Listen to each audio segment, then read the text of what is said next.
All right. We're going to go on and get started. I want to just wish everyone a wonderful greeting this evening, saying thank you for joining us. We're going to go into our meeting, our March meeting for the town of Fairmount Heights, our regular town meeting. And at this moment, I would like for us to have observe a moment of silence to remember the people in the Ukraine who've gone through so much heartache and sorrow, and so many have lost everything they've had. So please commit a moment of silence to them.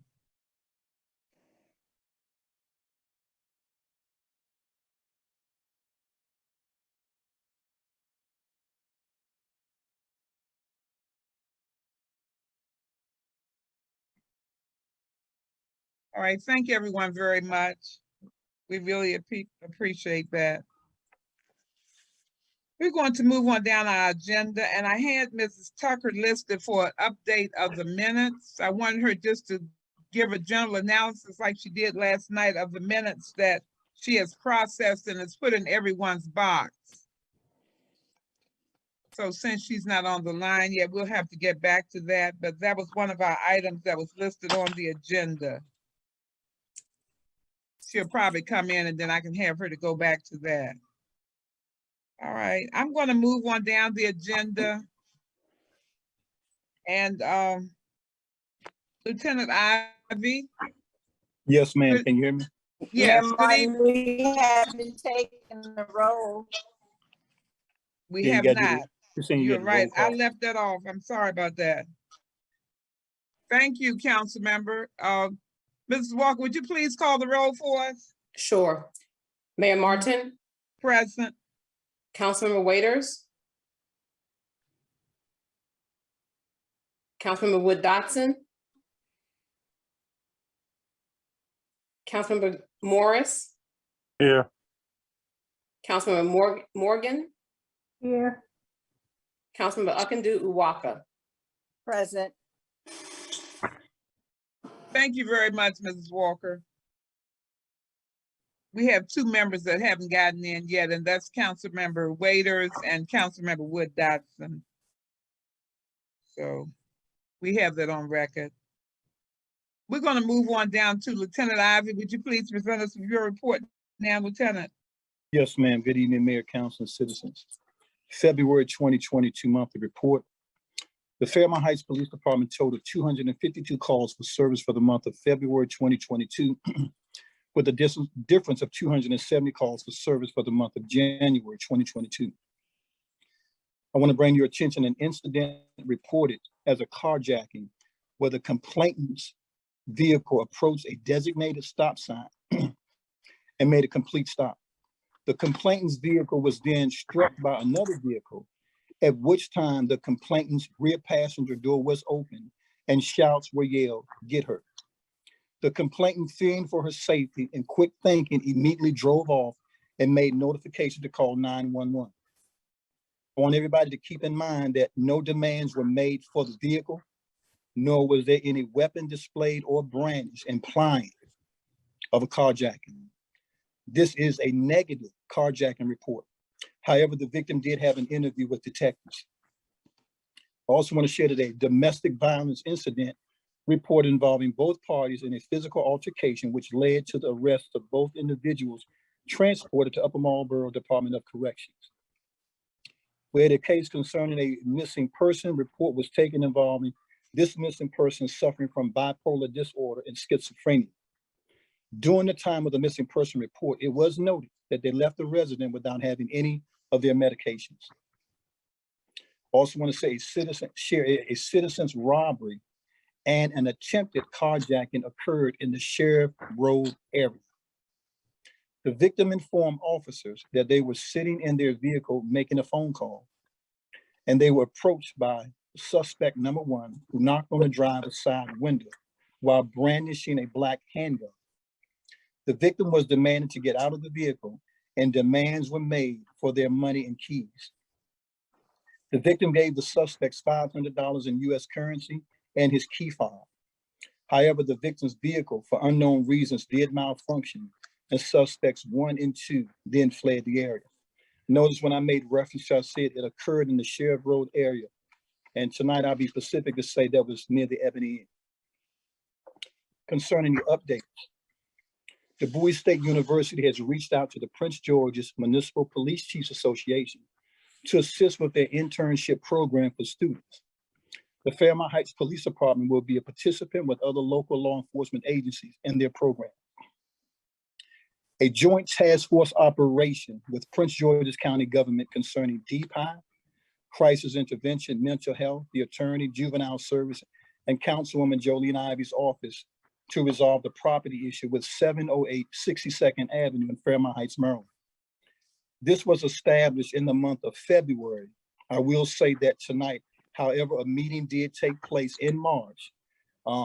Mr. Pinckney, myself, and we extended the invite to Mayor Martin and City Administrator Doris Sarumi with these agencies there with us in attendance. The success has been that we are moving very forward, very strong and very diligently to abate the issues and the concerns at 708 62nd Avenue with that property.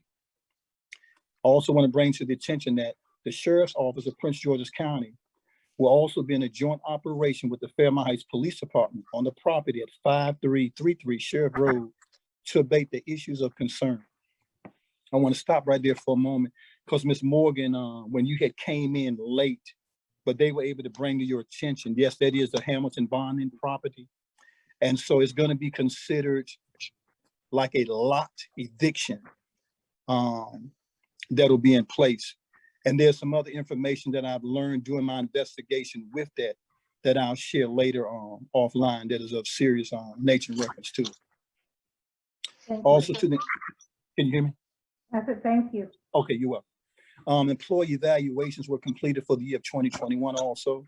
I'd also want to bring your attention that House Bill 1184 regarding police accountability boards will still be reviewed for municipal government departments. And that is a serious issue that is on the agenda with the legislators also too, that the municipal agencies will have that privilege and that opportunity to have their own governing accountability board and not just rely solely on Prince George's County. Also, street lights patrols were conducted for those that have outages.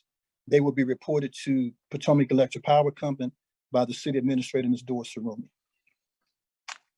That would conclude my report, as well as saying that Prince George's County Police Department continue to assist us along with some help from Sea Pleasant Police Department as well. And Mayor and Council and citizens, with that, I'm going to share Mr. Pinckney's report because he's away with taking care of some family matters. Okay. Oh, excuse me, Lieutenant Ivy, before you do that, Yes, ma'am. can you give me, it was House Bill, what was that number? 1184. 1184. Okay, and then just for Ms.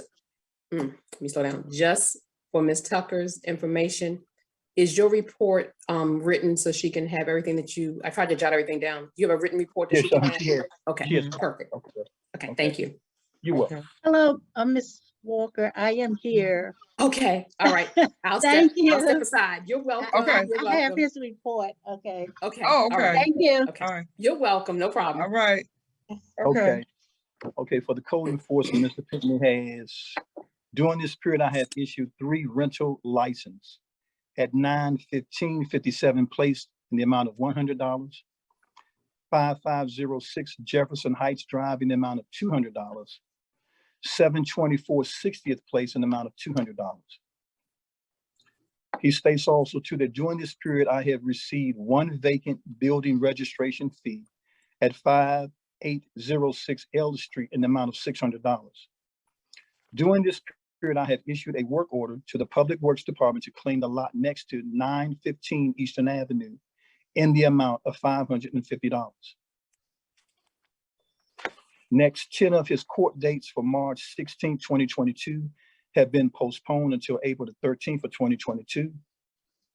He also further states my office has received 16 return receipt requested from the vacant lot registration letters.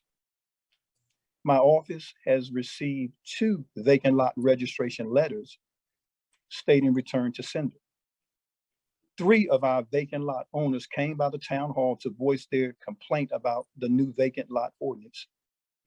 2 of our vacant lot owners called the town hall for more information. I have resent 4 of the vacant lot registration letters due to incorrect mailing addresses.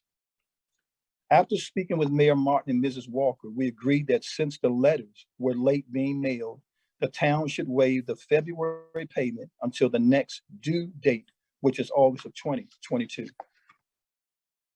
1 of our vacant lot owners sent in their vacant lot registration fee of $250 even. He continues to say, I think the vacant lot ordinance should be revisited for a better understanding. Stating reason 1, I don't think that 80% of the vacant lots in the town are being maintained.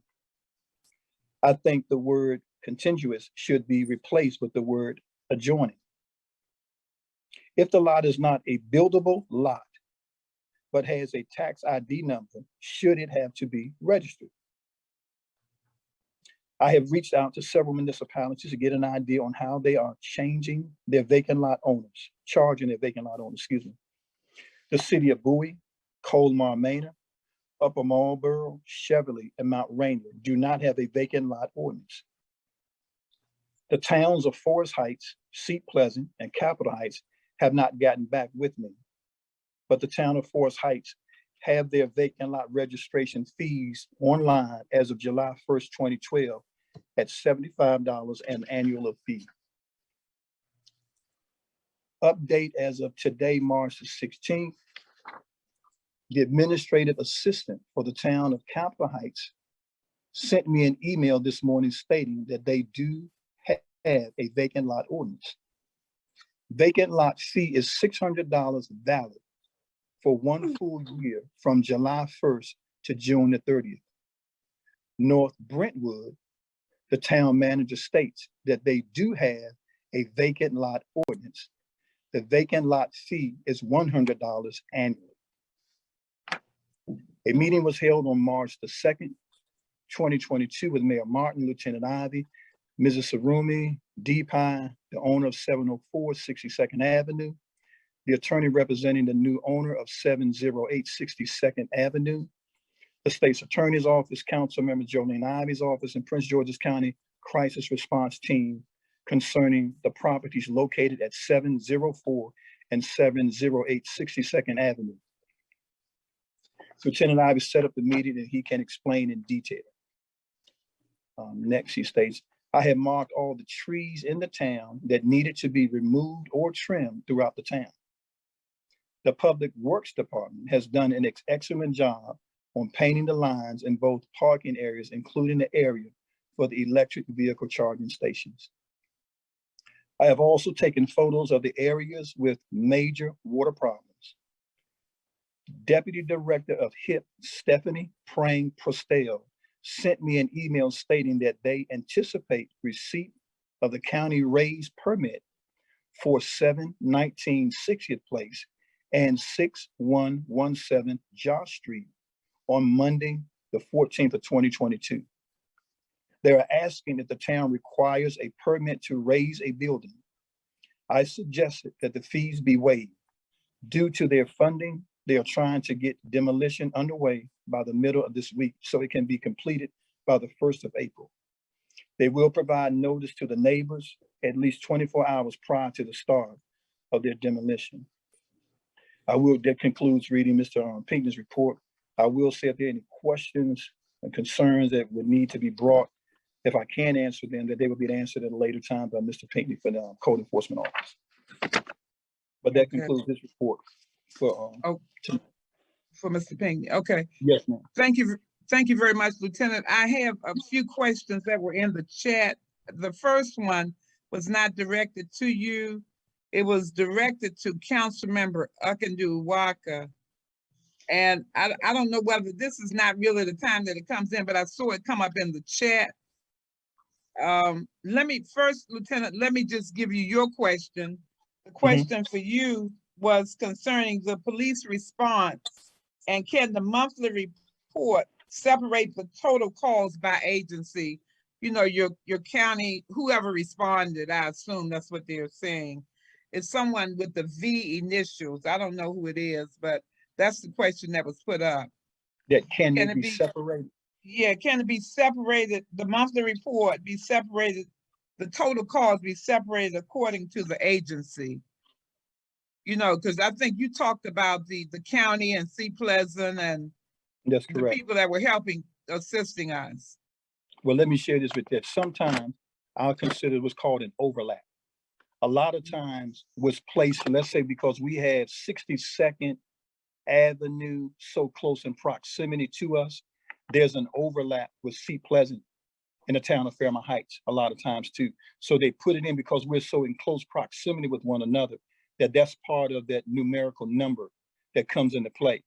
Then we have what's classified also too as premise checks. And if that's broken down, the time consumption that's involved in that, where it would be defined whether that would be Prince George's County that did a premise check, Fairmount Heights did a premise check, or the Sea Pleasant Police Department did a premise check with it. So I hope that would understand Okay. to answer the Is question. that V, is that answering your question?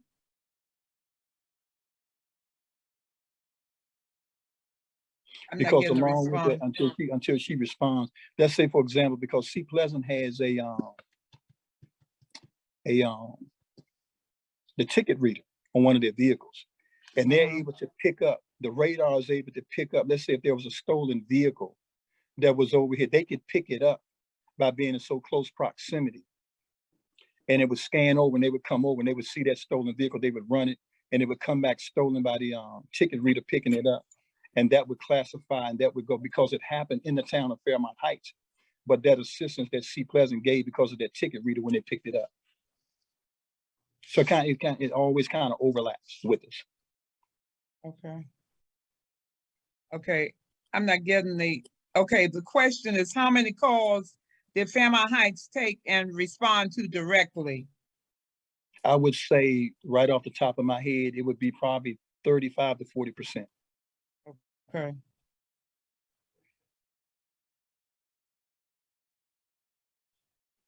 Okay.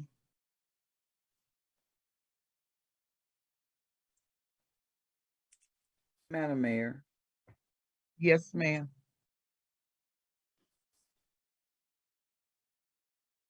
Yes, council member. I heard you. sorry, I think my mic was muted. Can you hear me? Yes.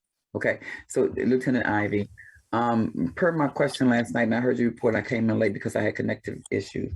What the statement that you made is relevant to public safety and the police department. And I know you just gave Mr. Pinckney's report. And I'd asked before per the what you just said, for me to show a difference in last month, your report from last month in crime statistics versus this month and showing whether we're up or down would help me in terms of planning for if we're above and crime is increasing, how to plan public safety, or if it's decreasing where we're hitting the mark for where our intentions are. You understand what I'm saying? So sometimes I'm looking for the difference in the crime or whatever your stats were from last month to this month. Okay. So and Well, that's, you can right. ahead. And so to help add to it, overall crime has gone up tremendously. And like I shared in the reading that first incident, that was not a carjacking. However, because we were in the pandemic and with the mask, that suspects had taken advantage of that in America as a whole. Somebody's coming to lock the car. He thought you were in a locksmith, but he said he's gonna lock the car. If somebody was getting her attention, the suspects had taken advantage of that as a whole. So there has been an increase, and we've had a strong increase of carjackings, especially in Prince George's County. And that's why the state's attorney's office has established the carjacking task force. And Fairmount Heights Police Department is a big participant and a part of that also as well. So yeah, I do understand your question. Yeah, and there has been a major increase. Okay, thanks. Thanks, sir. Again, my purpose of my put is for us to be aware of whether crime is going up or down in the communities. Look forward to a delta from one month to the other, so we know how to address as we build the public safety department, police department. Okay. Thanks. You're welcome. Okay, No. yes, did you have another response, Lieutenant? No, I was saying anything else in reference to Mr. Pinckney's report, will be good. Well, I don't see anything in reference to his report. The only other thing in the chat was some information concerning Mrs. Uck, and that was put in by Mrs. White. That was the first question in the chat. And Councilmember Uck, Yes, ma'am. yes, there was a question in the chat. Well, I guess it was a statement saying that Mrs. White wanted you to apologize to Mrs. Syfax for calling her something that it was a derogatory type, racist type term. Now, I don't know anything about it, but if you wanted to have a response to that.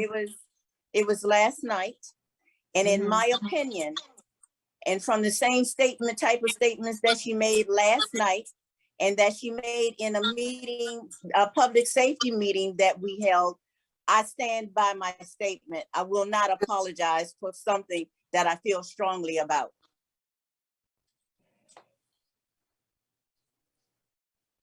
Okay. All right, I'm gonna move on.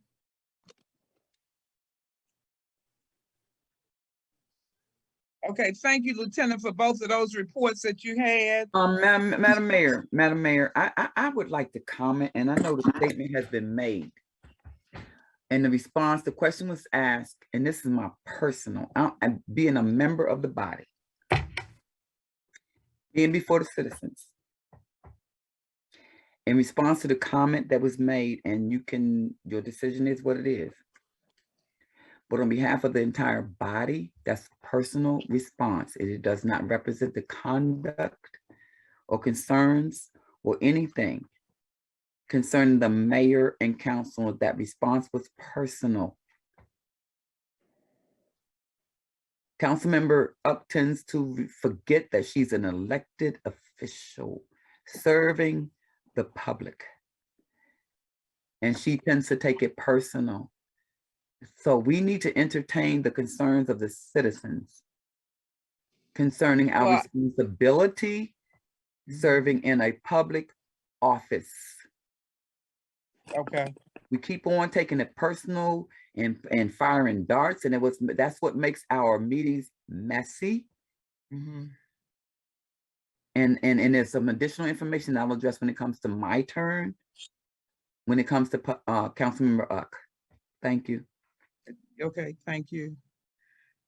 All right, I'm gonna move on down. I'm down to the town manager's report. Mr. Rumi, are you on?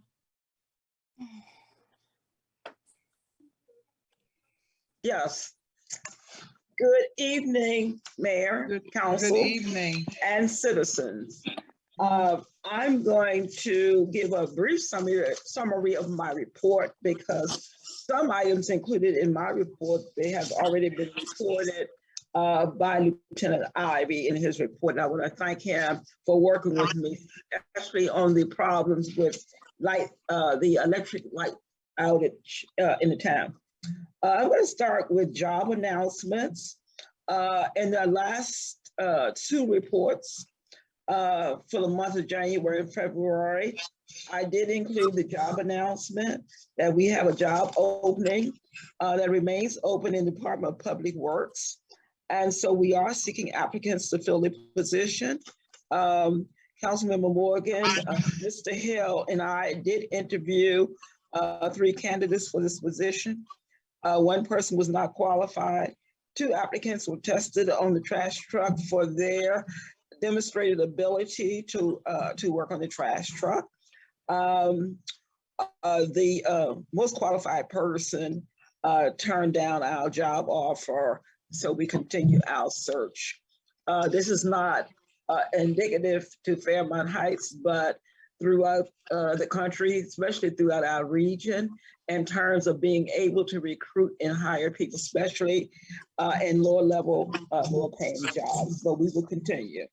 I think we do have 2 applicants. I think Ms. Tucker passed on 2 applicants to me, and we will be interviewing them on March the 22nd.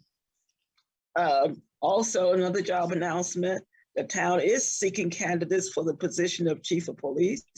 The announcements were posted on the town's website, Public TV Channel 11, Prince George's County Employment website, and MML, and some others. Moving on down to Public Works. Again, I think Mr. Pinckney also included in his report, he was thanking the Public Works staff for the work that they've done in terms of painting the decals, especially for handicap parking and other parking areas and spaces in the town, especially in front of Town Hall. Throughout the month of March, the department, I'm sorry, just 1 minute. Okay, I'm sorry. The Public Works Department will continue to paint all parking areas, curb, side cuts, and we're looking to perhaps stencil the stormwater drain covers throughout the town. I want to thank the mayor, the council, Ms. Walker. I want to thank you for working and in getting delivered to the town the new storage shed. The staff have removed all the items that were in the parking lot and really done a great job organizing the storage shed. Again, I want to thank everybody because it was very much needed. The installation of the Pepco charging station site proposal. Pepco presented the revised charging site proposal, I think, was it in January, Mayor Martin? And so they submitted their revised proposal to DPI for revised permits.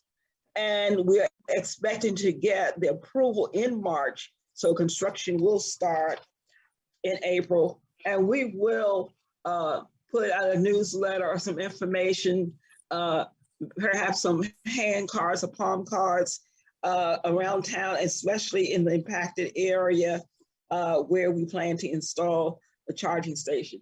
For some of you who may not know, the location of the new charging station will be on town property in the rear of 6100 Joss Street. I received some comments and questions from some of the citizens that they wanted to know why there. Well, the MOU and between Pepco, municipalities and other vendors, it has to be on property owned by the town. I continue to be involved with with FEMA, their emergency management agency, because they received for 2021 funding for building resilient infrastructure in town. And this is to support local governments and territories to undertake hazardous mitigation projects, being able to reduce the risk faced from or caused by natural disasters and other disasters. So I received an update from Mrs. Alexander's office for the county's emergency management office, and we're hoping to hear the amount of funding and when we'll get that project started. I will be calling upon Special Lieutenant Ivy and some others to assist us with coming up with what we consider may be some major issues and how we can partner with the county in being prepared for an emergency response. I think one of the things that we've done since I've been talking about this, we've done a few things. Again, I want to thank the mayor and council for approving the purchase of a generator. So we do have a generator at Town Hall now. So thank you for that. The next is an update on the Net Zero Housing Initiative Partnership Project.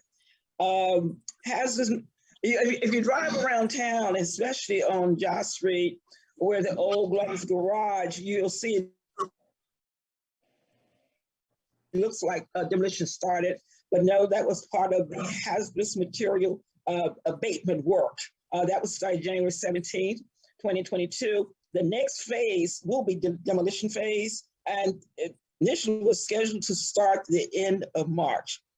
HIP will be on site to distribute flyers to all persons living in the impacted area, and its demolition also will include the tearing down and the removal of the old garage on 60th Place.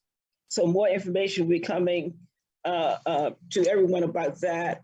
I think at our last, I do have the PowerPoint presentation, and if you're interested, just send me an email and I'll send the presentation that Ms. Stephanie Prostel did at our last work session.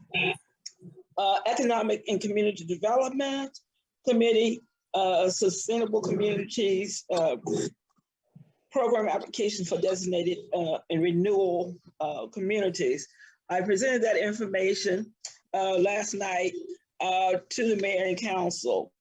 The Sustainable Community Act of 2012 established a framework for reinvestment and revitalization of Maryland existing communities, creating single, local, designated focus areas. The sustainable community must be renewed every 5 years. The renewal application provided an opportunity for local governments to update their existing sustainable community plan and to report on any accomplishment made over the last 5 years. I do have a binder in my office. All this information is available for inspection. And I have to say that the mayor and council and the staff, that we were able to move forward and accomplish many feats as explained in the 2017 application.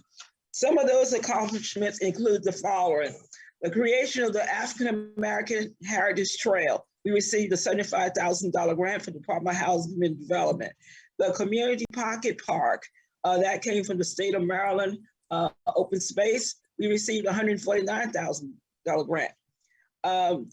We had, throughout the town, we had tree planting. We partnered with Anacostia Watershed Society and the Clean Water Partnership, and we planted over 100 new trees in the town.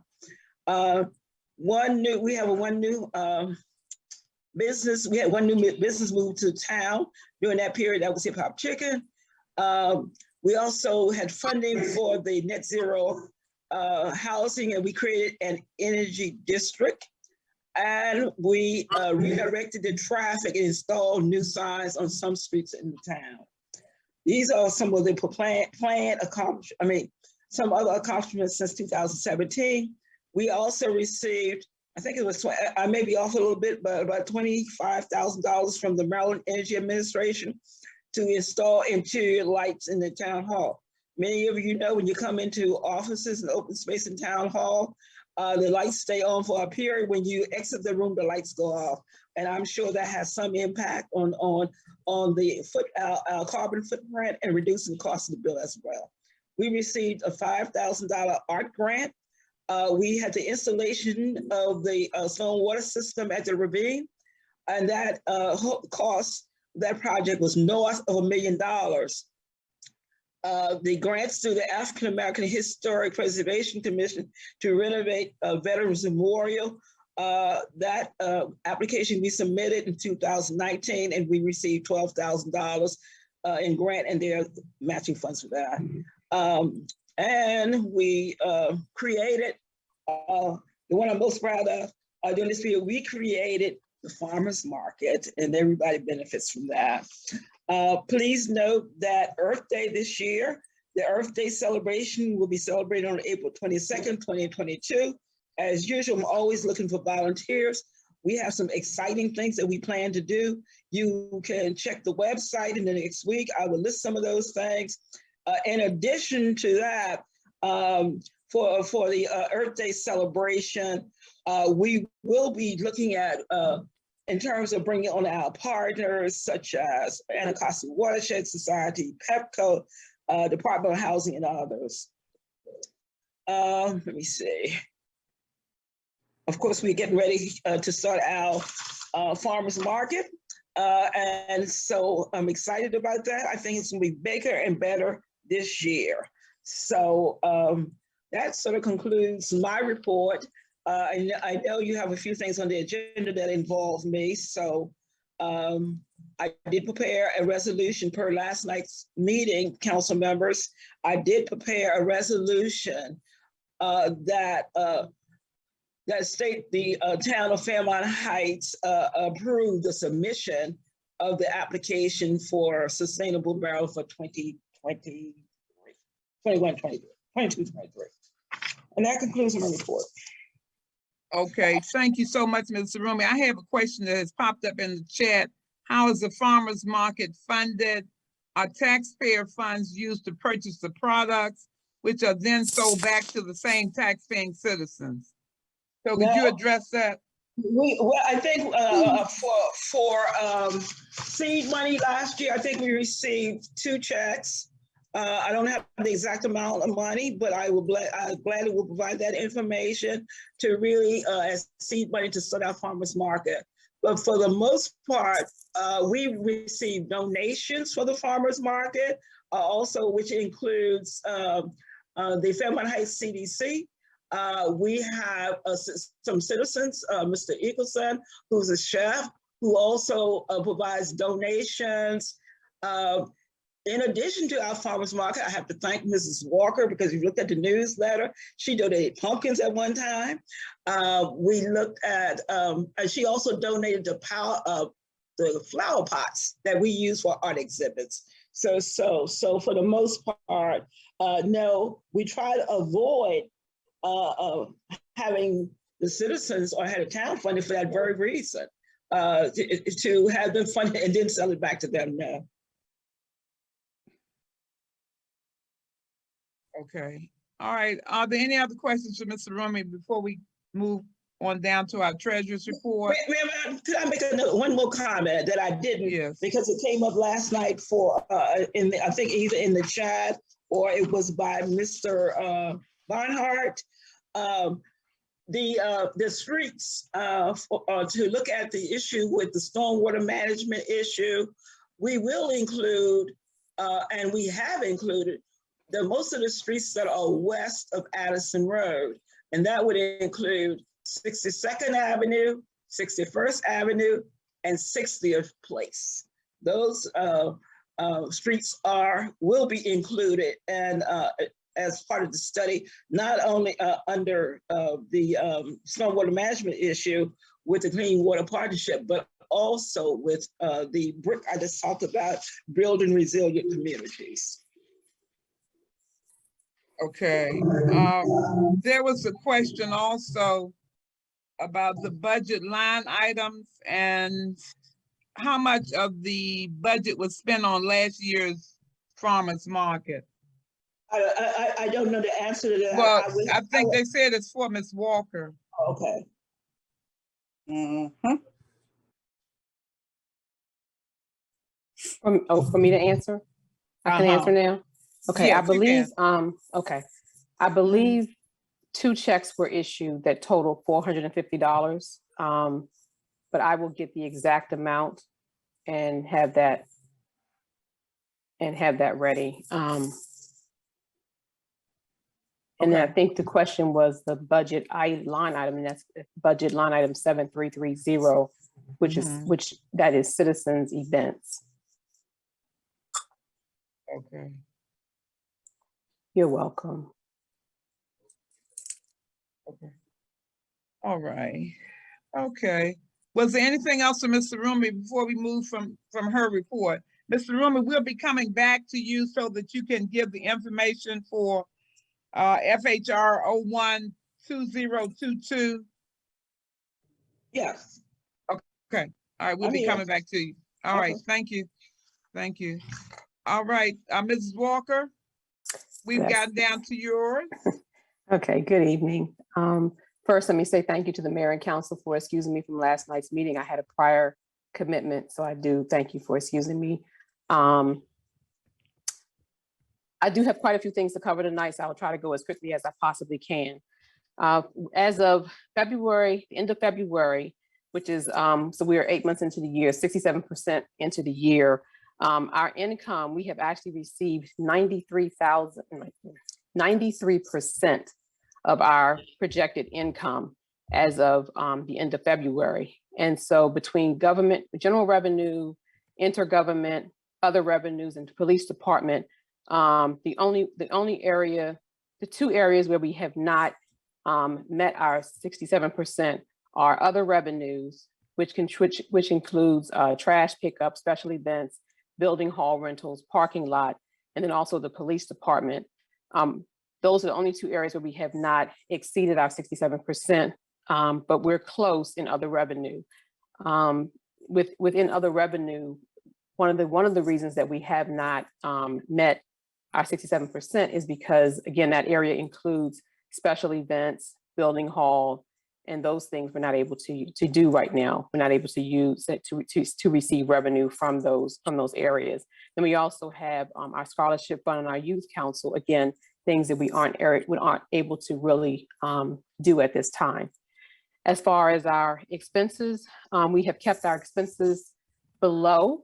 So we have kept our expenses at 57%. And this is really key as we go into the summer, because the summer is when we have the lowest amount of income that we take in.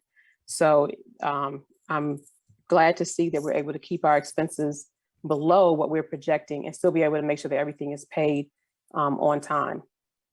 A couple things I do want to highlight. I'd share with the mayor and council this year, we will have to have another tax hearing. And so there will be a meeting coming up to talk about that. I will meet first with the mayor and council to go over the information in preparation for that tax hearing.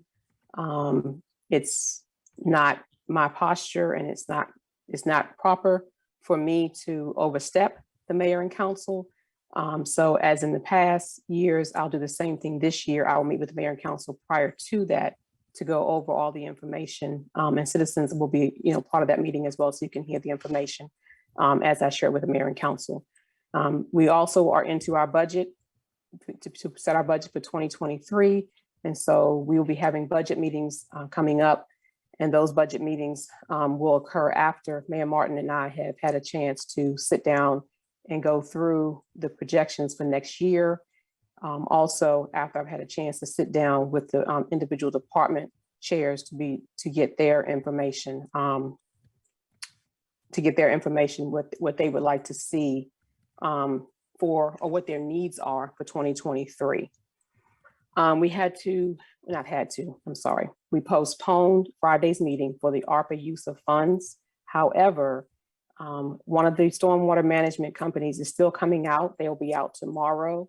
Mr. Jones will be on site tomorrow. No commitment has been made, just trying to gather information, as stormwater management is one of the areas that you can use the ARPA funds for. So just trying to get an idea of what that cost potentially may be as we begin to move into looking at options for using the funds that we have been awarded. I can say a couple things that I am concerned about for the budget, and I'll share this in more detail with the mayor and council, would be for next year, continuing to make sure that the budget that we look at the effects of COVID-19 and how that has impacted the staff, how it's impacted the citizens, and how it's impacting the town just as a whole. And then definitely continuing to talk about our long-term budget, because every year we have to set an annual budget, but we're in a space now where we can set a long-term budget. So I am looking forward to Ms. Waiters and I, because we are taking that on to at least start that, because that's going to have a lot of involvement with economic development, because long-term plans, and then also some of the things that we've talked about that we want to do. And you can't accomplish some of the things in just 1 year. At the February meeting, I think we met on a Saturday, and I gave the mayor and council several contracts to review, and we didn't have a staff meeting this month, so I know we'll be coming back to those contracts. One is for our TV station upkeep. And then also one is for the building sanitation. I will point out that In addition to the contract that you currently have from American Pest, I'm waiting on one from Davis Page Management Systems. They're another company that provides the same type of disinfecting services. We talked about, and that this was old, this was a while ago, and I didn't give you these copies again, but we talked about the fencing at the 4.4 acres. I was asked a question about that, and if you want me to revisit that, I'd have to get updated quotes because those quotes are old. So I'd have to get updated quotes. I was asked about the fencing for the parking lot.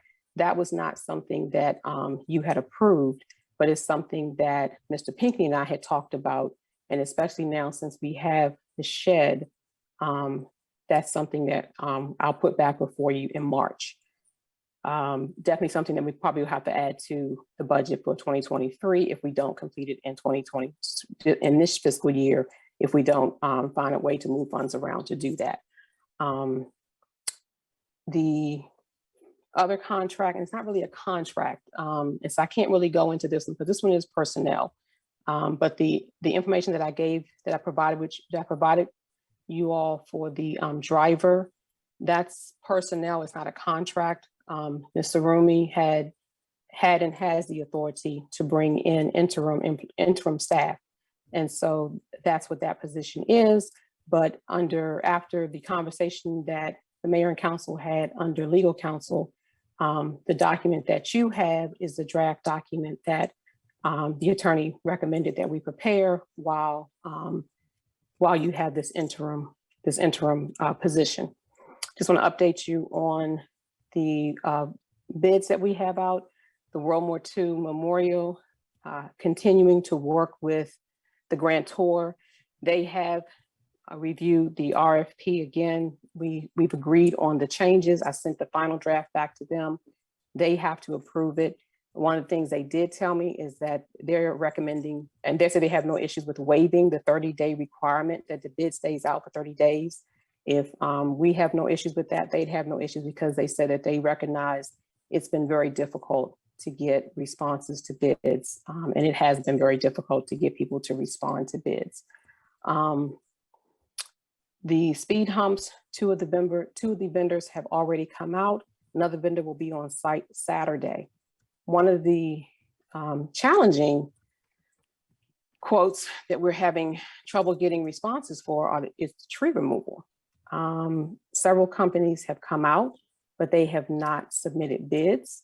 And the information I'm getting back is that this just a lot of work and they don't have the staff to be able to handle that.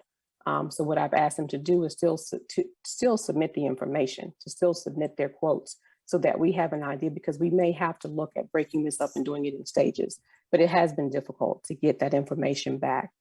Let me just jump back up to the ARPA use of funds. Some of you may be aware that no longer will businesses be able to use your DUNS number. You now have to use a UEI, a unique identity ID. And so therefore we have to do a letter that will change the contact person or persons for the town. And so Mayor Martin, I do have, there's a template that we have to use. It's a standard form. So I do have that information and I'll be in the building tomorrow and I'll have that for you to review tomorrow. A couple of things that we talked about at our Saturday meeting, and we can come back to them, were the signs for the town, as well as the signs for the building. We talked about robocall, which would be something that's really helpful because it would allow the mayor and council to communicate with citizens for all types of information. It doesn't have to just be something that's just meetings. It can be if we have a storm, if we have an event happening. So that is something that mayor and council had talked about several years ago. And so we're going to bring that back. We're going to talk about it for the upcoming budget season. I had shared previously that a citizen asked about trash cans for all residents. And I did check with the county, and unfortunately, because we are a municipality, they will not provide trash cans for the municipality. They recommended that we speak with the vendor who picks up our trash, but we do our own trash. So I'm still going to continue to look at other options, but I just wanted to share if that citizen's on the line, that we won't be able to get them from the county. I also had a request from a citizen involved concerning disabled veterans and disabled veterans being exempt from their property tax. And as long as the veteran is 100% disabled and they have their paperwork showing that they are 100% disabled, they can make application with Department of Assessments and Taxation, and then they'll take it from there. So I'm not sure if that citizen's on the line, but if not, if so, please feel free to give me a call, and I can share again the information that I was able to get from that contact. And the last thing I would like to do, I'm not sure if Councilmember Wood Dotson's on the line, but let me first say that I do apologize. Ms. Wood Dotson last month indicated that she had previously asked for information for the 85th anniversary. I didn't recall that request. However, I did make sure that I provided the information that Ms. Wood Dotson asked for, as well as additional information that I had. It was a lot of documentation. It may be a little confusing. It may be a lot. So again, Ms. Wood Dotson, if you're on the line, I do apologize that I missed your initial request. I will be available if you want to drop by. We can go through the information together. If you have any questions, I can show you the originals. I know some of the copies probably don't make a lot of sense because it's a small item on a big piece of paper, which doesn't really make a lot of sense. And thank you, Ms. Waiters, because I did ask you when you took the information to let Ms. Wood Dotson know that those were copies of originals. So thank you so much for being my messenger. And I think those were the main things that I wanted to share tonight. The biggest thing is that we do have to have the tax hearing, and we do have to have the budget hearing. So Mayor and Council, as you're aware, there are several meetings that we have to have coming up within the next couple of weeks. And while I do have the floor, let me just be.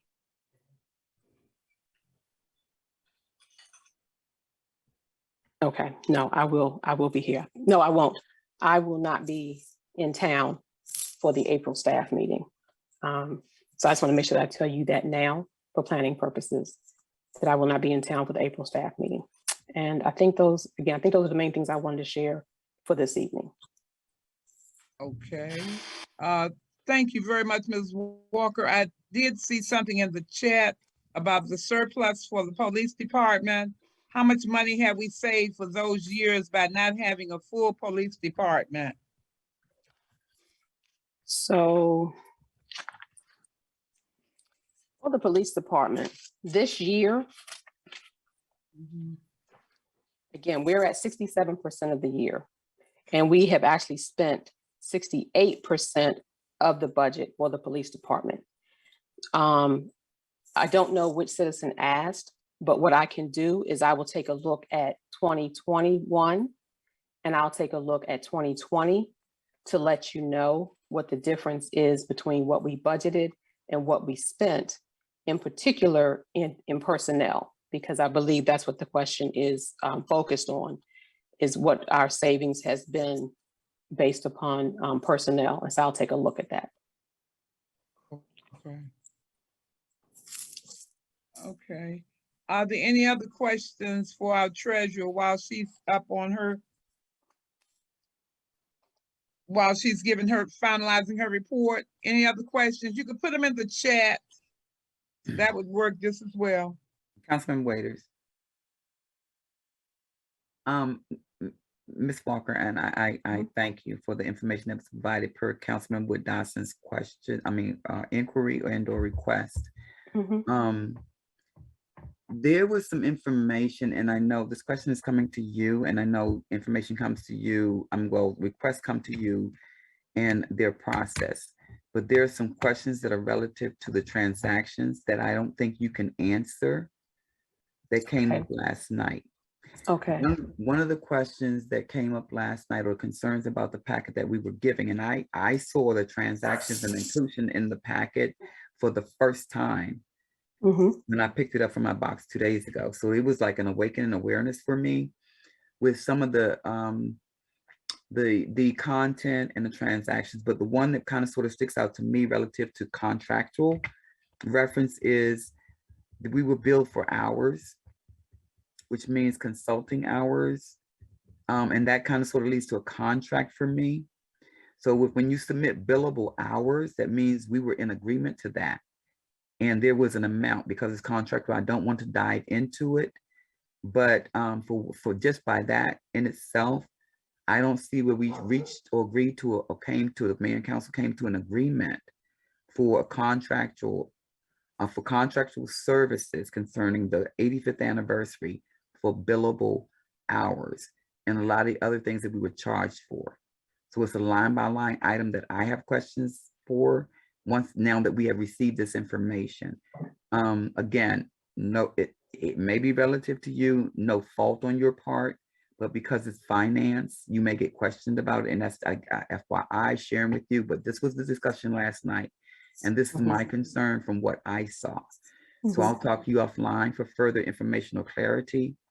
But because you mentioned the 85th anniversary and we mentioned the package and that we received, and per the request of Councilman Wood Dawson, I saw information that I was not privy to in terms of planning and or the finance or expenses that were associated with the 85th anniversary. So I just want to say that and also follow up with you later. Okay, no problem. Thank you. You're welcome. All right, thank you, Mrs. Walker. I think we're going to move on down under new business. Well, before I actually go to new business, Mrs. Tucker, are you still here on the line? Yeah, she's I there. am, yes, Mayor, I'm here. Yes, Mrs. Tucker, I had you listed on the agenda here because I wanted you to give a few updates on the minutes and where you are as far as getting those minutes ready to go to all the council members, and, you know, just give a update on the minutes. I have sent the minutes to the council for January town meeting, February work session, February town meeting, December work session, and December town meeting. I wasn't able to connect for the January work session, so I don't have those minutes. That was when I was having problems with my service, my internet service.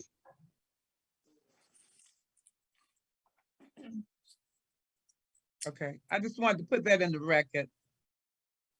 All right, so we expect to get those and get them done in a timely manner, Ms. Tucker, as soon as possible. We're still working on trying to get everything wrapped up because, as you know, too, we received 30 pages of documentation going back concerning minutes. So we got to get all those things wrapped up and have it ready to present, because I guess we'll have to go through that same process that we went through before. The council should already have those minutes, Mayor. Yeah, okay, but we don't have them on the agenda this time. We have to make sure they get put on the agenda for the next time. Okay. Okay, all right. So make a note of that also, Mrs. Tucker, and I will too. It'll be a run over into the April meeting. Okay, I have, Mrs. Walker, I have in the chat, it says, can the treasurer let the public know about irregularities? Please call the treasurer back to answer my question. And I think that might have been, I don't know whether it's Ms. Syfax, but you know, sometimes you can't tell who's on the line here. But that's what the question is in the chat, Ms. Walker. Okay, if you can, I'm not sure which irregularities, when I can't see the whole thing. Okay. Can the treasurer let the public know when can the treasurer let the public know about irregularities? Please call the treasurer back to answer my question. Can the treasurer let the public know when she is ordered to pay? Yes, I can explain undocumented? that. I can explain that. Okay. What I'm asking is, from what I've heard, a lot of the evidence or whatever on this 85th anniversary expenditure issue is just very irregular. It's just very irregular. And it's just like something that good fiduciary would not allow unless under duress. And just like last night, there was an attempt to undermine the election board with a council vote. So I guess what I'm saying is if the treasurer is ordered to just make payments that really don't look good to the taxpayers who pay the treasurer, if just going forward, the community lets the treasurer know we got her back and you don't have to do anything irregular that we're going to find irregular. I think that at this point, the community has established what we consider irregular and should not have happened. So that's all I want to say, that the community needs to know so that we can have the treasurers back. Thank you. You don't have to comment. You know, I'd like to, Miss You Syphax, do not but have to comment. yes, ma'am. Okay, I won't. But the But thing is thank you. that all concerned need to know that their dumb votes and their ignorance cannot be used to bully competent professionals who have fiduciary duties to do things correctly and that makes sense to the community. Thank you. Yes, ma'am. Okay. All right, thank you, Ms. Syphax. We're going to move on. We have several items on the new business. Now, last night, we had our consensus that was taken, and I want to do the consensus, one of the consensus items first. The first one was the fees that were asked. Mr. Pinckney proposed that he had received a question from Stephanie from HIP concerning waiving the fees for the demolition of the 60th Place site and the Joss Street site. So it was decided among the council, and I don't have my other notes from last night, but I think the majority, I know it was the majority of the council decided that the fees should not be waived, and then HIP will be paying fees to get those locations demolished. I mean, they'll be paying fees to get the permits. I'm sorry about that, permits. So I wanted to put that in the records, that was done last night. That was decided by consensus.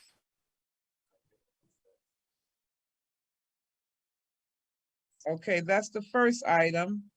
The next item was the town hall rental.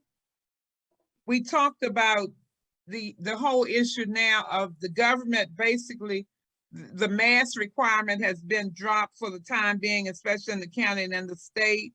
And we talked about the numbers being relatively low as far as COVID-19 is concerned.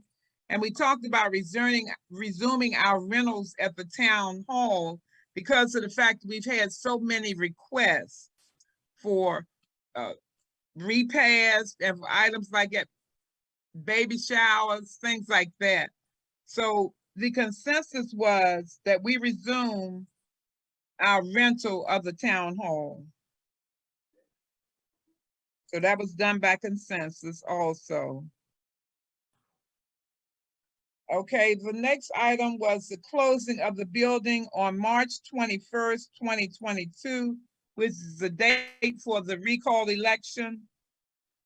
The consensus on that, it was okayed by the council to close the building. There was only one council member that voted to leave it open, but the majority voted to close it. So that's something else that was done last night by consensus. Okay, the next item is the summer youth program. Mrs. Sarumi made the presentation in her report. that we were going to have the ability to get some summer youth employments like we normally do. And from year to year, we've had sometimes 6, sometimes 5, maybe 9, but they say that we will be able to receive some of the summer youth participants. Now, there was a question that came up as to whether the residents, the youthful residents in the town could be given that opportunity. But we came to the assumption that they cannot assign you according to you just living in the town. You know, you have to apply through the schools and it goes through that process. So people needed to spread the word that they need to get their applications in, and there was a deadline date. Someone put up in the chat that it was March 31st. I'm not sure about that date, but I know that they need to get those applications in as soon as possible. So it was agreed by consensus that we would have some summer youth working in 2 capacities. Some would be working inside the building as they have previously. Some will be working with Public Works, not on the truck, but out doing things like gathering, sweeping the streets, and some of the other assignments that wouldn't involve them getting on the truck. So that was agreed by consensus also. The next item was a letter of request that was submitted by the Board of Elections. And is there anyone from the Board of Elections on the line? If they're not on the line, this letter was presented from Mr. Patrick, who is the chair of the Board of Elections. And the request was to, he said hire, but it was to have Mrs. Shelton, who has been working with the board all along, be an additional helper for the election on Monday and for the regular election. So I presented that and each council member got a copy of it. The majority of the people, now we didn't actually do the vote, but then what we came to the conclusion of is that it's left up to the board. They can select one person that helps them to do the election. So Mrs. Marjorie Shelton is the person that they've selected.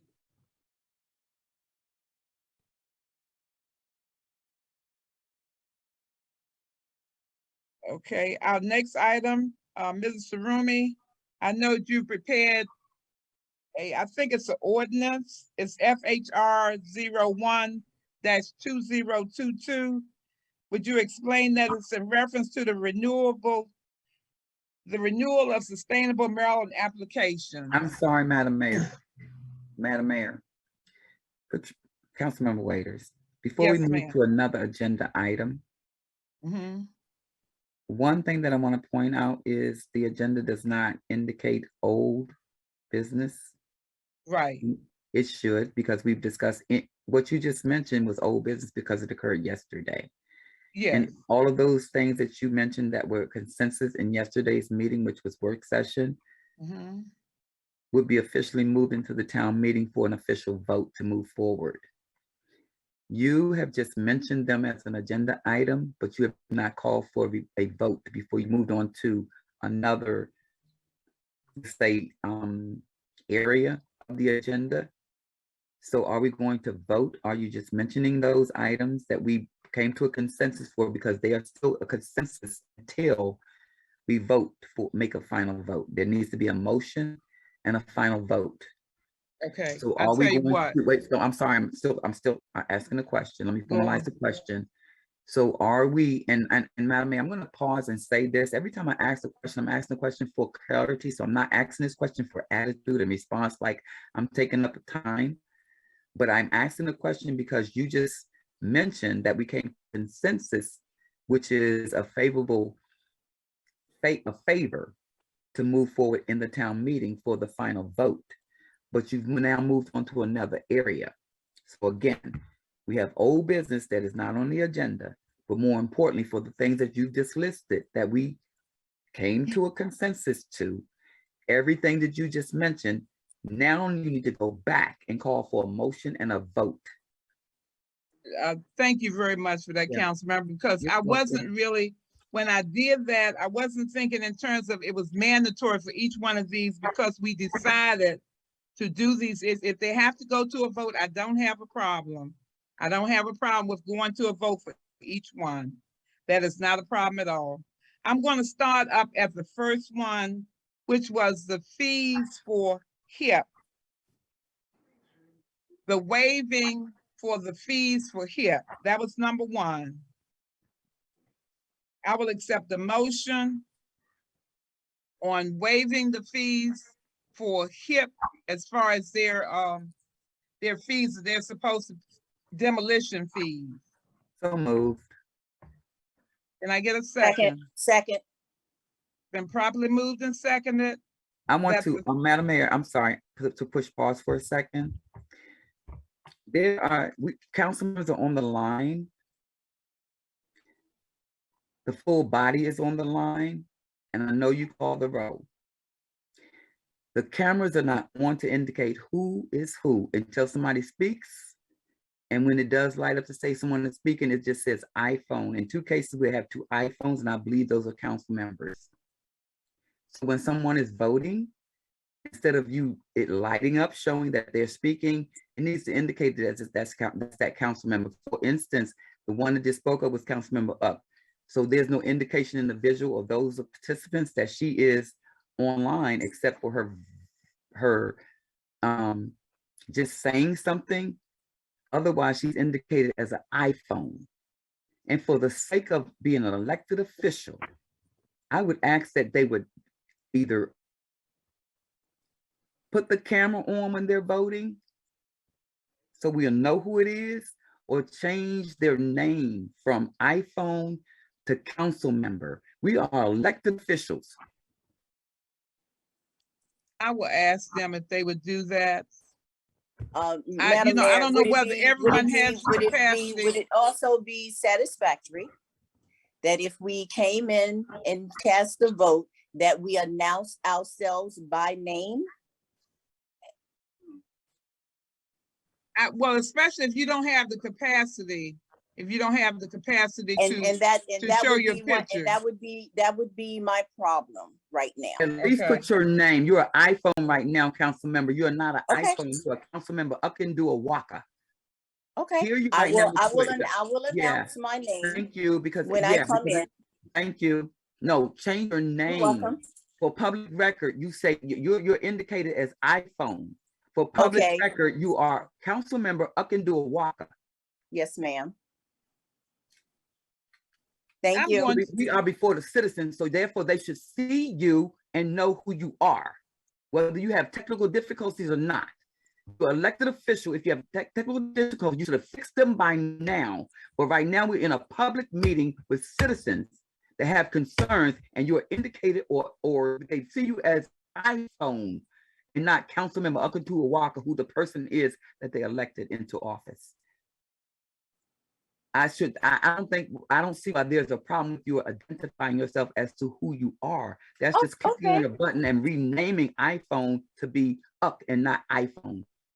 Okay. Okay, I thank will- you, I will Councilmember. I announce- think she Thank could I do will that. announce Thanks. Yes, myself. it's a I will small announce fix. It's a small myself. fix.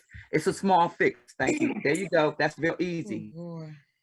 Mhm. No, it's not, oh boy, council member, it's what's politically right. And every I- time I I- say I'm this, not Excuse disagreeing me, with you, council Mayor- member, all the council personal member. comments can be I was saved the right person now. that Oh boy, said can that. be saved, Madam Mayor. Okay, Can we it's just move okay. forward? Move It's forward. all right. Move forward. It's all Thank you. right. Thank I'm you. gonna move Thank forward. you. Thank you. I'm gonna start with the first item. I'm gonna start now. I noticed that something has popped up. Who's in control of this meeting? Mayor or council member Waiters? Now, that Thank just you. popped up on the chat. But I'm gonna go on and we're gonna vote on each one of these items because I don't want any of these things to be lingering. And I don't want to make it into something that it really isn't. So I'm And gonna start with the Madam Mayor, first I'm one. sorry to correct it too, because in response to the who's in control, in admittance, you are. But if Okay. you read the charter, Yeah, we all are to that yeah. response. Well, and it I have a seems to be right that way a to lot of times. right now. Yeah. All right, So we're gonna move on. I'm We're not gonna gonna keep move on being on. shut down. Thank you. Yes, and so we're gonna move on. The first item was the issue that I started out, and you put the motion out there. I think Councilmember Uck gave the second on that motion. Yes, ma'am. Motion was Yes, still on Madam the Mayor, I floor. did. Yes, Yes, ma'am, I did. okay. Are there any questions on the motion?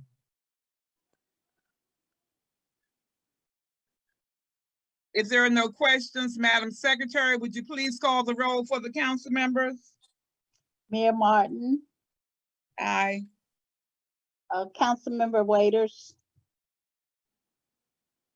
Councilmember Waiters. Aye. I couldn't hear you. She's muted.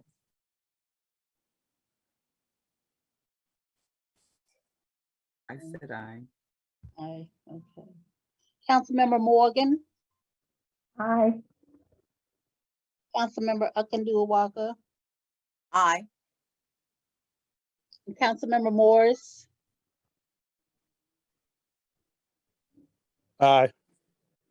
Thank you. And Councilmember Dotson. I don't think she's been on. Okay. Okay, What, is that the complete list? yes, that is. All right. Thank you. The ayes have it. Any nays?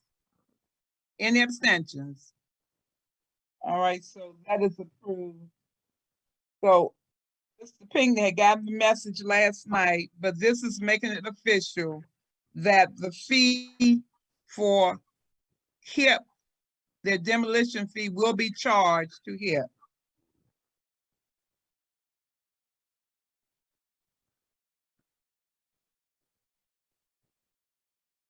Okay, the next item is the town hall rental, resumption of the rentals as of today. I'll accept the motion on resumption of the rentals.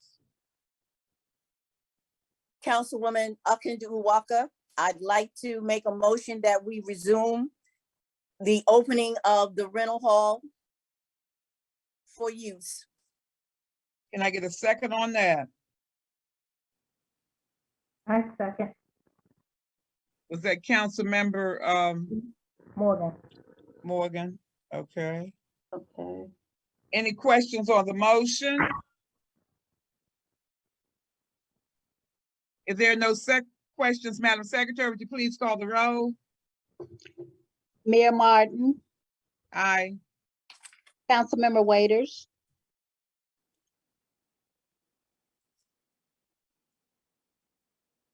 Aye, no, Councilmember- I'm sorry. I'm sorry. I have to keep unmuting my mic because for sake of privacy and not to, yeah, thank you. Okay, Councilmember Morgan, Aye. Councilmember Walker, Aye. Councilmember Morris, Aye. Was that the last That is- person? That's the last person. Okay, thank you very much. The ayes have it. Any nays? Any abstentions? All right. Our rentals will resume as of today. Mayor, with the rentals, we were talking about the spraying of the building. What was that? When we were last night talking about the rentals, we were Mhm. talking about spraying of the building. Oh, yes, yes. That, actually, that disinfectant is not on our schedule. Ms. Walker, I think, is still on here, but the same company that we had, American Pest, I don't think it's been scheduled yet, but that needs to, yes, I'm glad you brought that up because that needs to happen actually before we start that. Mayor Martin, but I'll remind you, that's one of the contracts that you guys have to review. Mhm. Yeah, So I would need to get you all's feedback on that contract. If you okay, want to move forward with it. okay. Okay. Well, council members, are you all in agreement that we need to give that feedback to Ms. Walker probably as of tomorrow? And then we could possibly start on Monday? Yes. Councilwoman Walker here. Madam Mayor, I've reviewed the contract and Mhm. I don't have any problems with it. Okay. All right, I've reviewed it also and I thought it was fine. So you just need a few more people. We'll get that worked out. Yeah. Okay. All right, so we're gonna go down to the next one.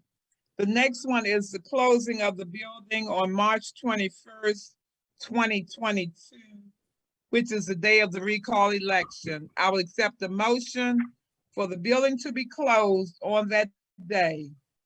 Madam Mayor, Councilwoman Akindu Uwaka, I'd like to make a motion that we have the building closed for the recall election on Monday, the 21st of March, 2022, 9 a.m. to 9 p.m.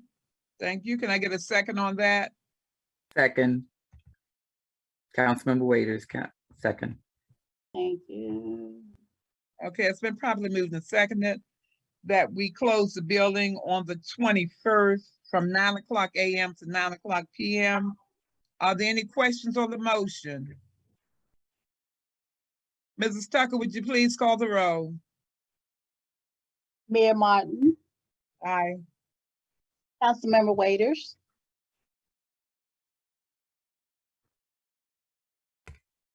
I am sorry. Aye. okay, Councilmember Akindu Uwaka, Aye. Councilmember Morgan, No for me. Councilmember Moores, No for me.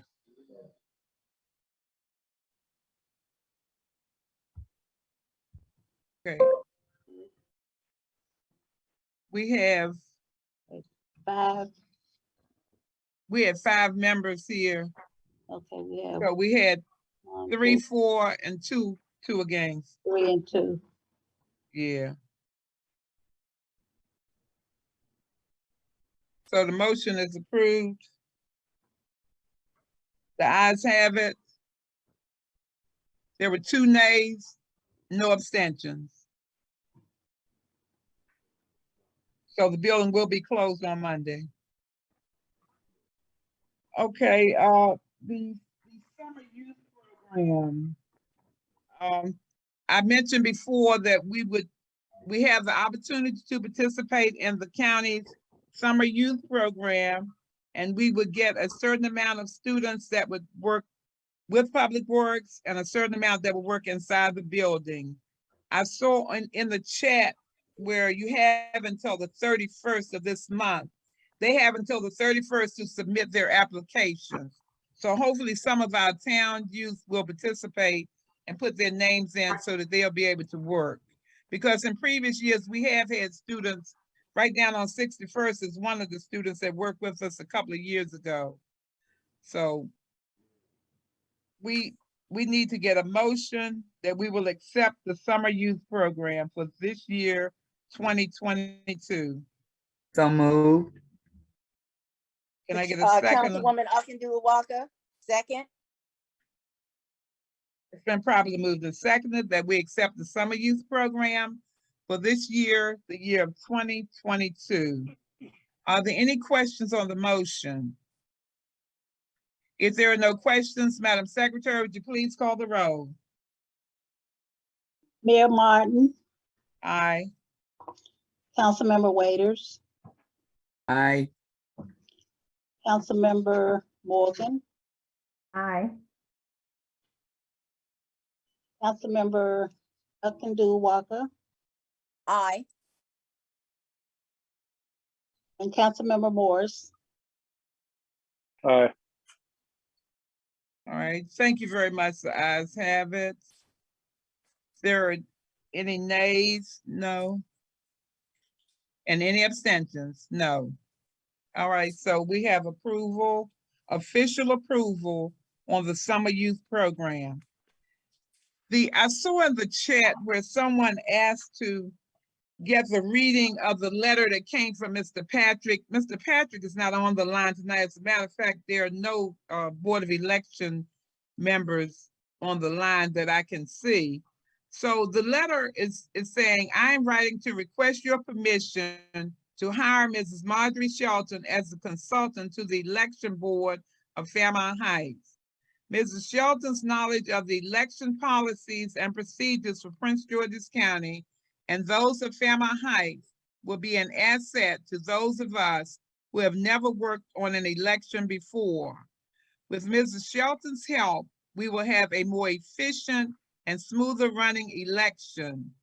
Along with gaining knowledge from her expertise, please let me know if you have any questions or concerns in regard to this request.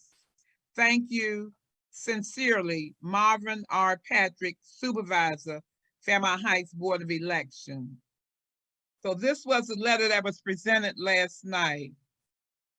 There were some comments about, whether we could take whether they could take Mrs. Shelton, but the fact of the matter is that Mrs. Shelton has had all that training and she has been training the board. And at this point, because one of the board members just had a baby about a couple of weeks ago, so hopefully she's going to be able to work on Monday, but we still need to have the expertise of having somebody like Ms. Shelton in working. And the charter does say that the board itself can choose a person that can help with that process, because already she's been the person that has been working with them as far as training and everything. So it's just asking for permission. She wouldn't be, she put in for a certain amount of hours, but she would be the person that would work with the board on that day and in the general election. Mayor Martin, Uh-huh. Councilwoman Akir, Mm-hmm. by no means would I ever question the ethics or the moral character of Mrs. Shelton, because she herself trained myself. Mm-hmm. It's only a fact that for the years that I've been on this council, it's been done one way.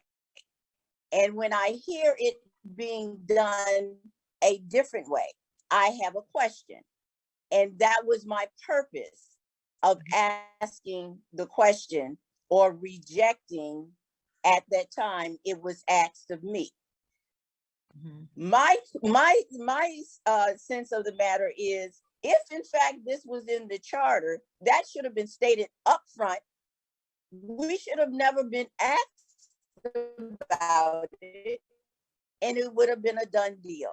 Thank you. Okay. Madam All Mayor, right. if I may respond, just a moment, Council Member Waiters, just a moment.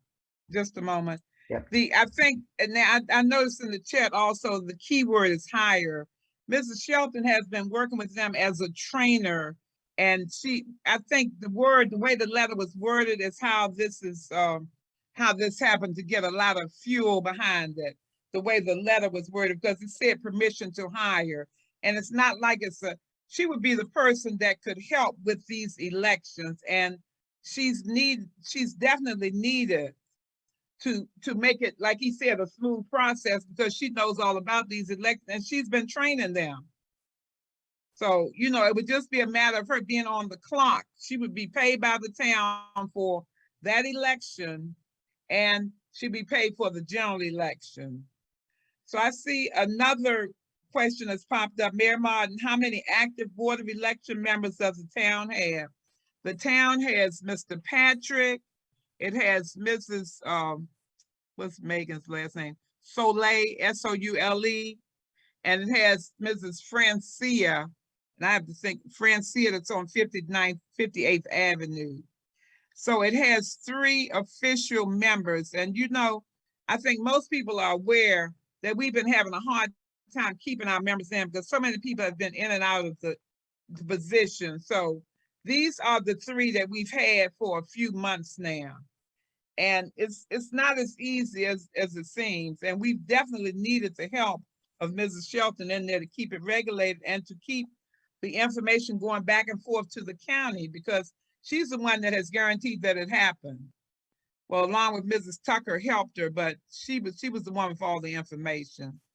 So I didn't really want to put that in as an item that would have to be voted on, because I noticed someone also put in the chat that this was definitely a position for the board to decide.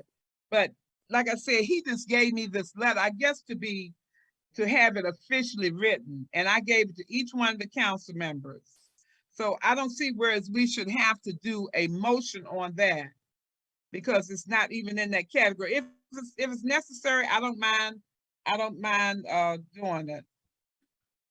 And I see someone that said not hiring someone on the flyer, taxpayer expense. And no, we don't really want to hire anybody on the fly, but she's been working with the board for months now, trying to get this process down to where it can be workable. So if the taxpayers are paying, then a motion is needed. Okay, well, I don't really, like I said, either way, I'm just sitting here and I can initiate that also. I can initiate a motion. I just want to make sure it's done so that we have the least amount of feedback from it and that the job gets complete. You know, so Councilmember Waiters, what is it I didn't get back with you because I had something else to say. Madam Mayor, it bothers me that the citizens can present what the charter says to us and we don't even know. And I've said this before, the council should be familiar with the charter. The election process or the election board, it's in the charter.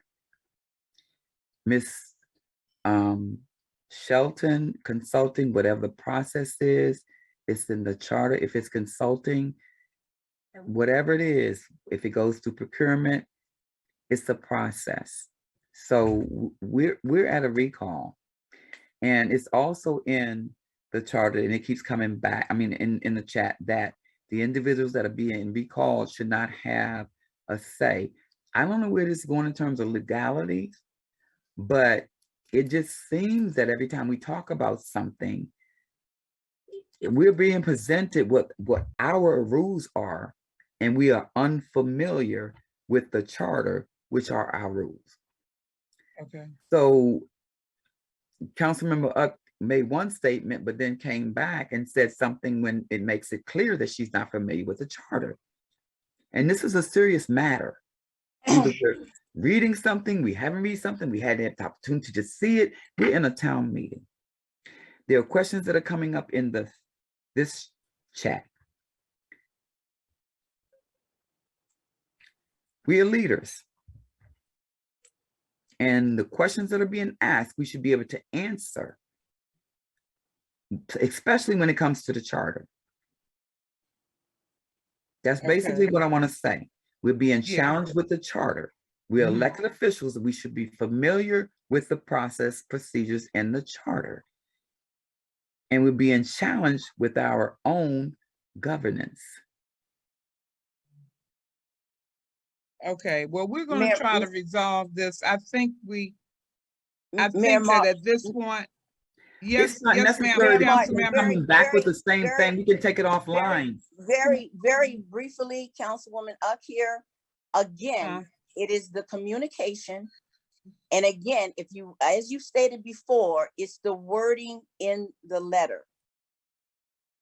And with that being said, if you like to have the motion, I would like to make a motion that we have no more to say about Mrs. Shelton being present on the election board because she can get it done. Okay. What was it again? I'm sorry. Mayor, wait a minute. First of all, Mayor Martin, did you call for motion? I want a motion on So that. the motion that you have on the floor, if you've had if you call for a motion and someone responded, then Councilmember cannot change that motion. It has not. We were just getting so to that point. move. State your request again. Mayor, she made a statement. State your request again, please. What, my request? No, the mayor. Okay. Oh, Okay. yeah. I would like to have I would like to have a motion so that we can get Mrs. Shelton, whether the wording on this letter might not be, if this was presented by the chair, but the whole fact of the matter is we need her in there for that election and for the general election in May. So if we need to do that, I'll accept that. I will accept a motion at this time. I would make that motion, Madam Mayor, for the sake of logistics and the way that this is supposed to go. My reservation is that I'm concerned that we won't get a second because all the other members are a part of the recall. Yeah. We're Well, trying to resolve this Mhm. as much in terms of policies, processes, and procedures as much as we can. I make the motion and we need a second and we need a vote. Okay. All right. So you will make the motion. I did make the motion. Good. I, Okay. Can I get a Councilwoman second? Councilwoman Up, I second. Okay. The motion been to, properly wait, moved and I'm seconded. sorry. Madam Mayor, restate the motion again, please. The motion is to have Miss Shelton. Mrs. Marjorie Shelton as his letter said a consultant, but the question is, what will her title be? His letter says, hire Mrs. Marjorie Shelton as the consultant to the election board of Fairmount Heights. Okay, so Madam Mayor, let me restate, I'm gonna restate my motion, but let me make this perfectly clear. As Councilmember Uckendall Walker has stated, Ms. Shelton, per her professional expertise, has advised her. So there's no reason why she doesn't have the level of expertise to assist. I don't know whether consultant is the wrong word to use, but to assist. And the election board, again, is appointed and not regulated by the mayor and council. Right. And so therefore, the election board can seek Ms. Shelton for advice, having served on the election board and done a good job at it. There's no biased reason not to make and for clarity, there's no biased reason for her level of expertise and what they're asking for, with reservation, maybe eliminating the word consultant, but to make certain that this moves right because she is an experienced election person, they're seeking their own advice for clarity. And they can do that. I don't think it requires, but for the sake of making the right motion, I make the motion, if it's applicable, and I don't believe it is, but if it's applicable, that Miss Marjorie Shelton be allowed to assist the election board with the process of elections, not limited to the recall, but provides per the election board, and they're seeking it. Again, I don't think we are limited to that. But I'm restating my motion if it requires to do so. Okay. Miss Councilmember Uckendall Walker just seconded, but for clarity, I just want her to be clear. She seconded, but for her to be clear, my motion is that she assist. She's not a consultant because that's contractual, but there's no reason why she cannot assist per her level of expertise. Right. And the statement and testimony that Councilmember Uckendall Walker just made, she has assisted her when she was participative in the election board for guidance. So I make my motion now, and that motion is to be stated that Miss Marjorie Shelton, if it is applicable, and of whoever is making that little some whatever, I have the floor. The breath doesn't matter.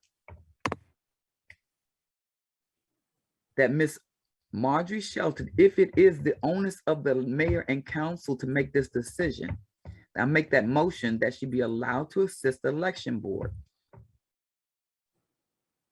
Okay, so then Councilwoman Uckendall Walker, I second and stand by the first second as well as the second. Thank you.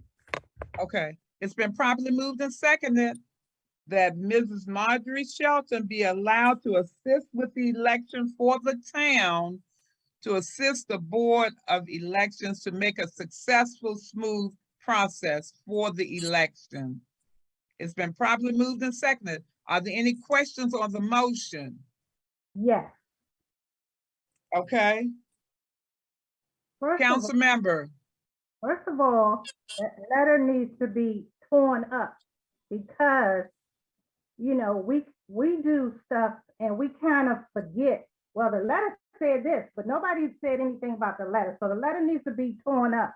And if she's going to assist, she needs to do like we all do, volunteer. Why Madam can't? Mayor, Well, Councilmember Morgan is just restating what I just said. I She's have just the restating, floor. you're restating what I just said. You do have the floor, but you're restating what I just said. Mayor, Bye. I Yeah, go allow ahead. her to talk. Yep, go ahead. I'll speak after you finish. Go ahead. Mayor, that letter needs to be torn up. And if she's gonna help, like you say she been helping, we don't know what she been doing. But because you have never come to the council and said, I was gonna get so-and-so, so-and-so, and so-and-so to help us out. Fine, then she needs to volunteer. And we should not pay because if you keep saying what the charter says, the charter does not say that because you're recalling certain members that they don't have a vote. Am I on the right meeting? If that's what the charter says. The charter doesn't say that. Okay. Well, I'm Madam Mayor, before you move on, is she finished? clear about what the charter says, council member. So I'm trying to finish this. I'm trying to finish this vote. I'm trying to finish. If that is your question, that's your question. Okay. Are there any other questions on the motion? There are no questions, but for clarity, Madam Mayor, Councilmember Morgan just basically restated what I just said, but she said it differently. Again, tear up, shred, the consultant part, yes, was stated wrong. They're looking for assistance. If they're looking for assistance, the mayor and council have no vote for them seeking advice for how to do things. They've been put in place. They have been put in place. Again, they're asking for for assistance. We don't do that. But if we do, or we're required to do so, I am making a motion. I don't think we're required to do so.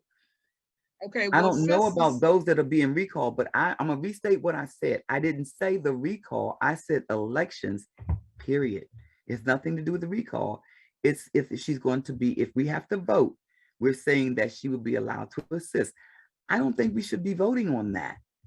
Because the election board seeks assistance for advice to do what they're supposed to do.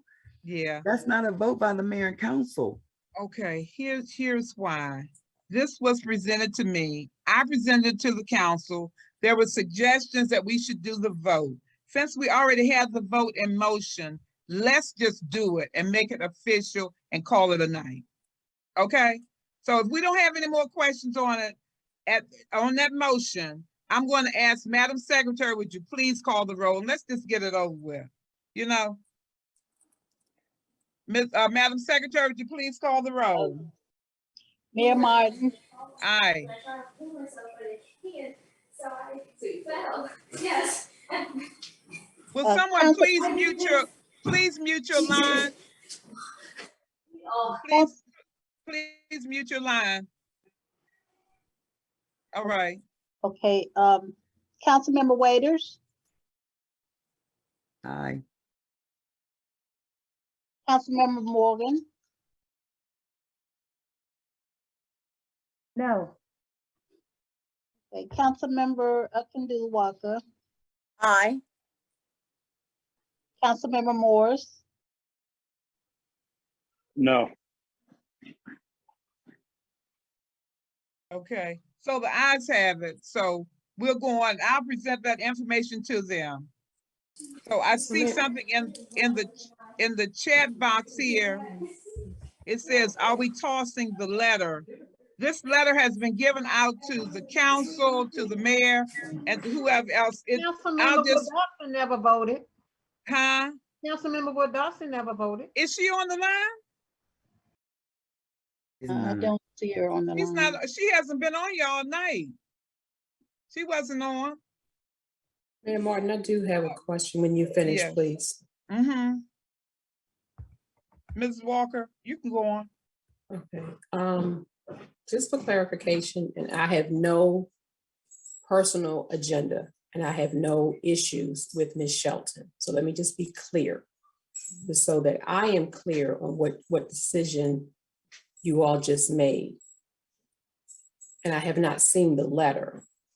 Are they asking for Mrs. Shelton to be a part of the election board and to be compensated, or are they asking for her to give advice and not be compensated? That I think that may be what the concern is, that the question's going back and forth. So I don't know if you all talked about this last night. I don't know. I just want to make sure that I don't have it come back to me later to say we didn't decide that or we didn't say that. And I have not read that part of the charter. So I do not know what the charter says about what the election board can and cannot do. I thought the election board, I thought I knew that it was appointed by the mayor and council, but again, I'm not professing to know that part. I'm simply asking what decision, if any, financially are you all making?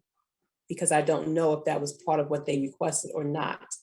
But normally everyone that helps with the election is paid. Mm-hmm. Okay, as far as I can gather, now he didn't mention anything in the letter, but because of the fact that she has been compensated, if I'm want to be sure about this, but I know she's been on the list to be compensated for assisting with the training. So this, from what I can gather, is to be compensated for working all day long. I don't think, this is like a 12-hour day or maybe 14-hour day. And if she has to work that amount of hours, she would have to definitely be I don't have compensated. an issue, Mayor Martin, I personally don't have an issue, but I don't want this to come back later. I want to make it clear so that we don't have any issues with this later. Because yes, she has been compensated for the training. I guess, I don't know how that happened. I don't know who asked or what have you. And we have a lot to get through tonight. I just want to make sure that we're clear so we don't come back to this later. I will pull the charter, take a look at the charter and see what it says. I just want to make sure that if you guys haven't discussed that you take time and discuss it. If not tonight, then later. So that's my thing. Okay. And I understand you guys have taken out the consultant or however it was worded. But I just want to make sure we're clear on that. Yeah, well, see, this letter itself, the way this was written, it was an area in there that once you threw the consultant and the hiring part in, that became sort of a tug, a back and forth tug, this whole issue, the way the letter was written.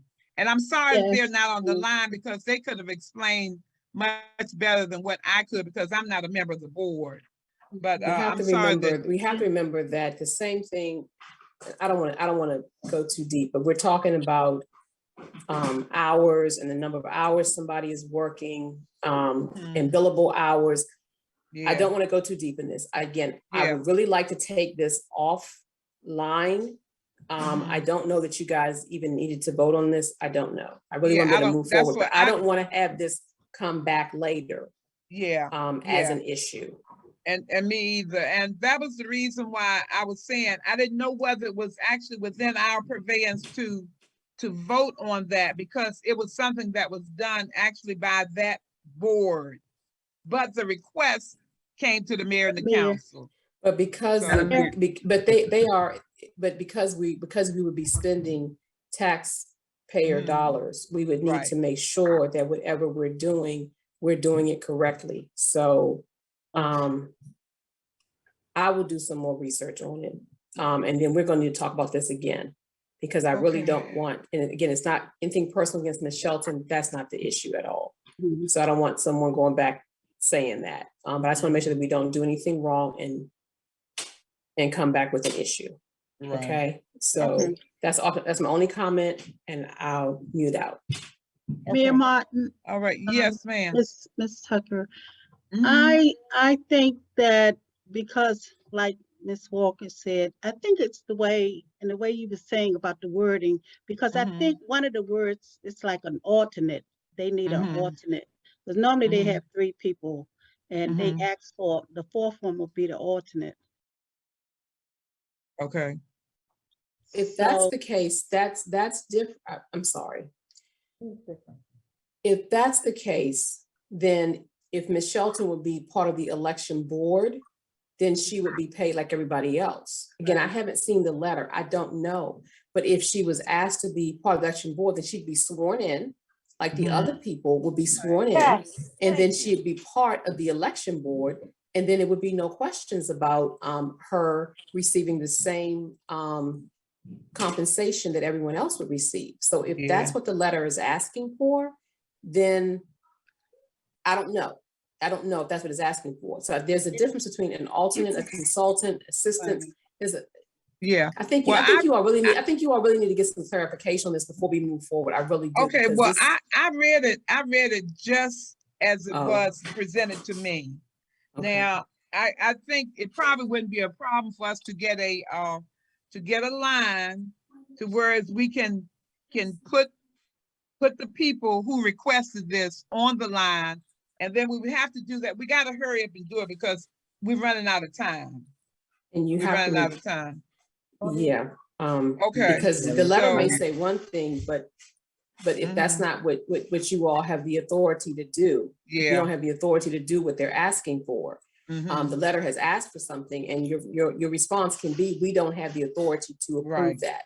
Right. That Okay. really can be your response. Okay. All right. Well, I'm Um, going to, unless there were other issues to talk about. Was that you, Councilmember Waiters? It is. Yes, it is. Yes. Yeah, it is. Mm. For clarity, when I stated my motion, I made reservation for if we were supposed to do it this way. I also said, I made reference to the consulting request. I also said if she was to assist, that was my motion, she was to assist. I said nothing about payment. Mhm. But for clarity, I guess while we're talking, the comments that are coming in the chat, Mhm. and I posted this last night. They're speaking to billable hours, which is what I referenced, but DM V4 thing has put in the chat the same thing I put last night. Section 1-24, duties. The Board of Elections shall be in charge of registration of voters, nomination of all town elections. The board may appoint election clerks or other employees to assist in any of its duties. The end. I rescind my motion per Well, there you section have it. 1-24 and the duties of the election board. And I restate what I said before. When we appoint an election board, they have a responsibility that the mayor and council does not control. And we can continue to get into this. We have no controlling decision per what the charter says. And then it goes on, there's another section that I won't even bother to mention, but the same person, B40 thing, mentions another section 1-2 concerning the election board. So I will restate what I said again. We have individuals in our meeting that's telling us what the charter says. We don't even know. We're not informed. Yeah. Well, And some when of I us say are. something, I'm being challenged. Okay. Okay. So Mayor So Martin, and then I want to say this too, in terms of who's Yes. running the meeting, Uh-huh. because that's in the chat too, it's the Mhm. mayor. But as a Mhm. council person, I do have a voice. Yeah. And for the question that was asked, I do read. Okay, And I challenge So- those things that I tend to think that we're wrong and or Okay. definitive that we're right on. And first and foremost and last but not least, I represent the citizens. The end to that comment right there. I just wanted to address that as to who I am and who's controlling the meeting. Mhm. When I have the floor, I Okay. have the floor. Thank you. Thank you Okay, so very much. I don't know whether there's any other discussion on this because of the fact that we don't have the members here, I'm just gonna leave this, since that motion is being withdrawn, council member. We're just gonna have to do this once it's probably gonna be by tomorrow or Friday, we have to. Because we can't come to any resolution out of it, and I don't know whether I can reach anybody else on the line for clarity. Okay, Mayor For Martin, clarity, before Madam you- Mayor, for clarity, I'm sorry. I'm gonna put my hand up because I have my hand raised. For clarity, Madam Mayor, read the section that was stated. yeah, I've read it. I have read it. But there's no many decision to times. make after this. It states what it said. There's Yeah. no follow-up to this. I understand. Right. I have read it several times. When I came forward to this meeting, I made sure, even though when I received this letter, it came from the Board of Elections, I went and researched it and reviewed it. Because sometimes it's not gonna always glare out at you, but I'm very much aware of it. Very much. So Mayor So Martin, Okay. I would be, why are we having because this? it's, So there's no pending decision on this, right? It's settled. Per the charter, it's settled. If they Per the if they seek charter, her for advice, then they can do that. Is that what it is? Is that the ending result? And that's my ending result. That's what I would say. If Okay, you feel good about that, I think that's what I'm not sure what you're saying. that's what I'm saying. That's what I'm Okay. saying, Madam Mayor. Okay, now I see there's another comment saying, no, it's not settled. Will she be paid? If she works, that's gonna be, if they say they need her to work, then she's gonna have, like I said earlier, I can't expect anybody, I don't think anybody's gonna work here for 12 or 14 hours and not get paid. So, Begging your pardon, Madam Mayor, Mhm. Councilwoman up Mhm. here. mhm, One, we've just had an admittance from the election board, their lack of experience. We have someone that has the experience. And again, the communication through this letter actually made it to the point where is that they were asking us. Or if that is not the case, this letter should have never been presented to the council. So I say that to say this. You have election board members that are lacking in experience. You have an experienced person that can get the job done, but has yet to be sworn in. And then we're talking about not paying her. She needs to be sworn in and she needs to be paid. I don't have a problem with it. And Madam Mayor, if I might add to that, alternatively, as the charter speaks, Mhm, you as the mayor, if Ms. Shelton is willing to mhm. join the election board, can present Mhm. her to the council Ugh. as a member of the election board. This right here, this discussion is no decision for the council to make. The Okay. concern is whether she's going to be paid or not. That's what's coming up, whether she's Yeah, going to that's be the paid or concern not. that I have. And it was in the charter that Mhm. they can hire. Now, Now, I it's know, also yeah. there's something here also that said Ms. Walker has voiced her concern in terms of our finance budget and expenses that should be entertained. I don't think it's in this meeting, but in terms of the request, the letter, I'm gonna go back to the letter. The letter may have been submitted wrong with the wrong verbiage, but the Mhm. bottom line and the result is, without the letter, just remove the letter because they may not have known. Inexperienced, they may not have known. They're asking for clarity. They may have submitted it wrong, but we're now finding per the charter that they can hire her Mhm. if they would like. There's no decision for us to make. But again, bouncing back to Ms. Walker, if it's a budgetary expense, we have to know that that money's there. Yeah, That's another decision, kind of sort of offline to come back to. That's the only Yeah. thing we need to come back to. But if they decide that they want her to assist them, they can do that. Okay, and they've said they want her to assist them, so, like I said, if we have to, the council is available, then I can make sure that we could get them, see, that's an open meeting, so you gotta go back to that, we're just churning and churning with that. Well, Mayor, let me just say this. I'm sorry. Yeah. When you finish, I want to say something, please. I've been Yeah, trying to jump in I'm here for a just- minute. Okay, you can go and interject what you have, Ms. Walker. Okay, so Mayor and Council, you all have the report in front of you.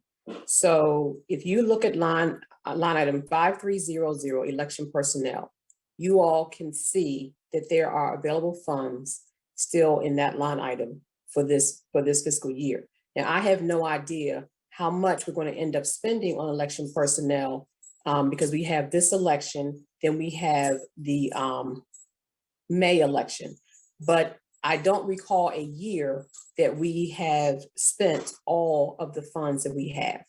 So I believe that we will have ample funds to be able to cover 12 hours of a shift for this upcoming election.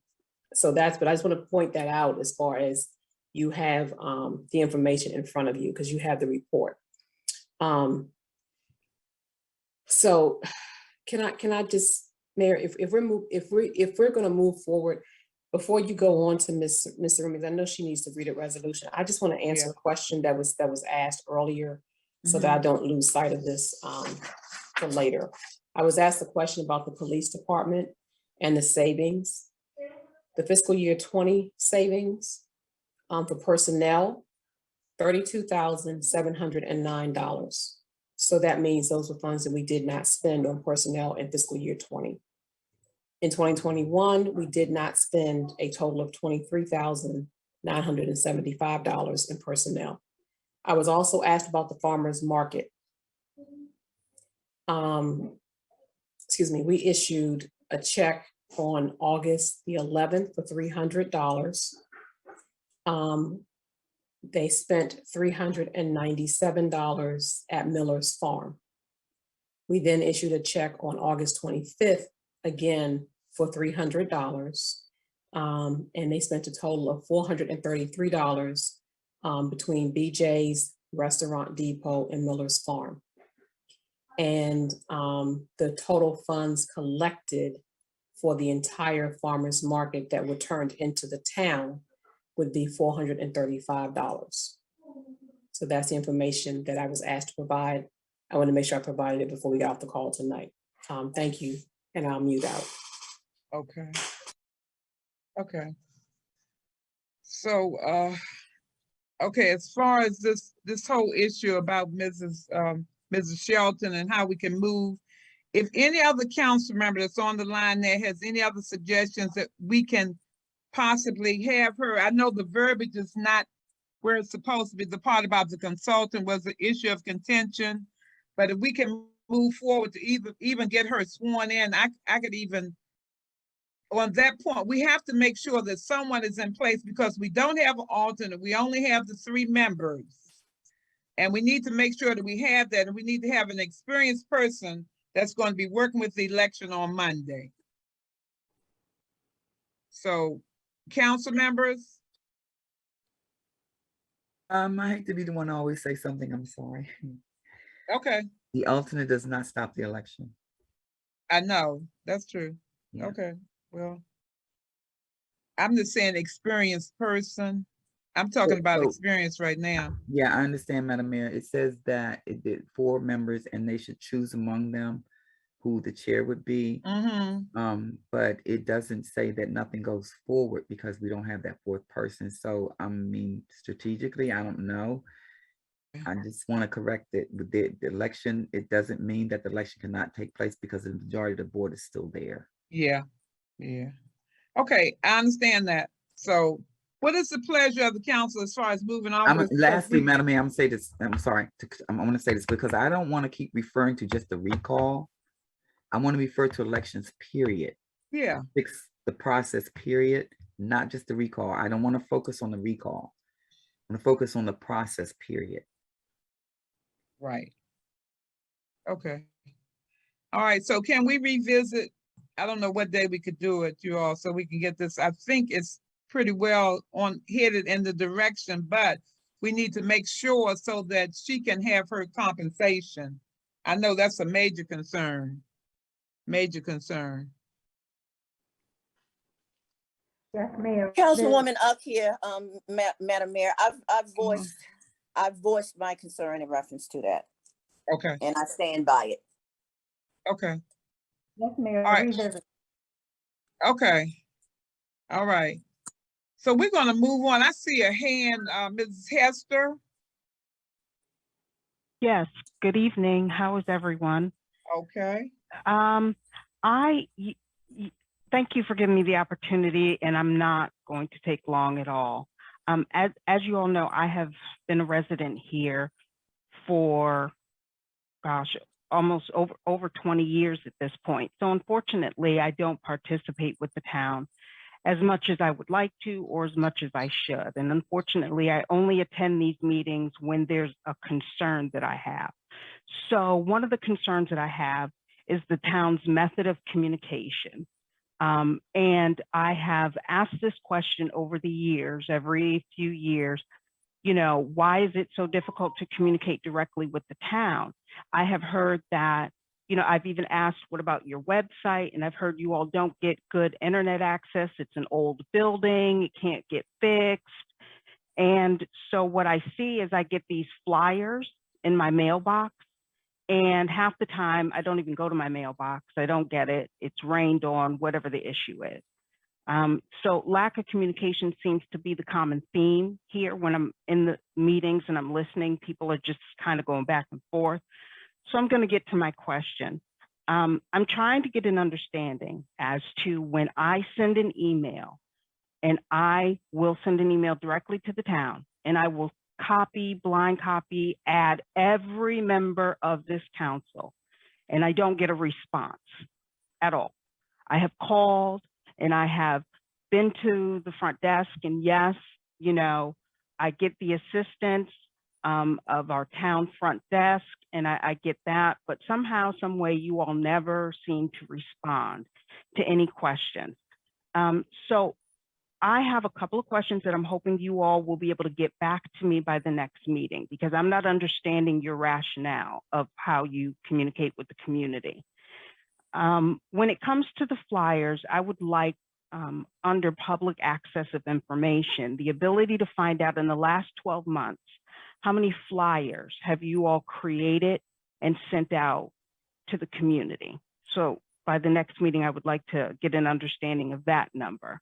Upon learning about that number, I want to get an idea of how many mailboxes you put them on. What is the cost of production for that? And not, when I talk about costs, I don't just mean the productions. I want you to also include the labor hours that go into sending these things out. And have you all looked into an RFI or an RFQ to obtain pricing on fixing your internet or even updating your website? Because you all don't post your meetings on there. There's no updates. We as community members have no idea what's happening in the town, which might account for the lack of participation that you all have at some of the events that you have within the community. Because I think once I get a better understanding of the numbers, then maybe I can understand why you make the decisions that you make when it comes to communicating with us, the taxpayers here in the town. So I'm hoping I'll be able to get that information by the next meeting. okay. And if I can, I apologize, just one other concern.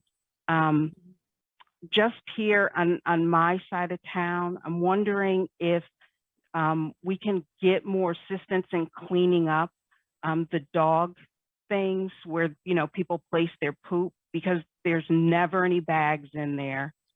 It's always full, and, you know, it's becoming a hazard and an issue.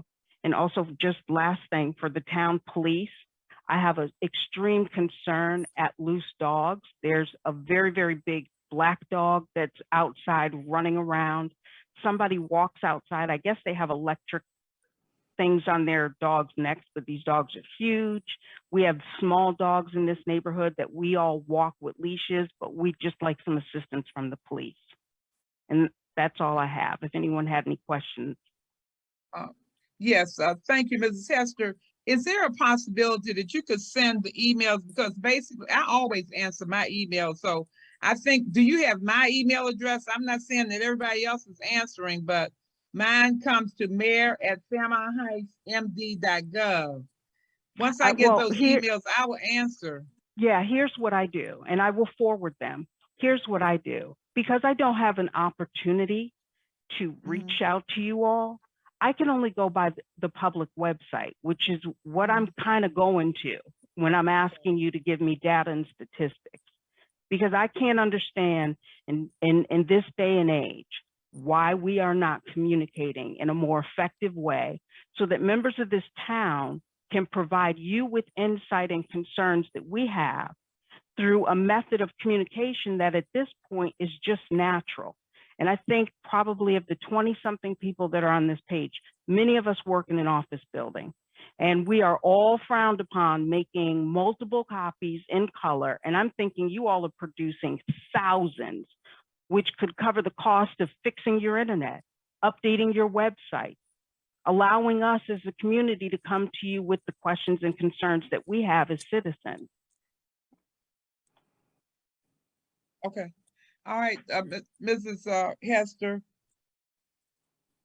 Thank you for your information. Can I respond, Madam Mayor? And Will Can I I respond, be able Madam to Mayor? get that just a moment, information? council member.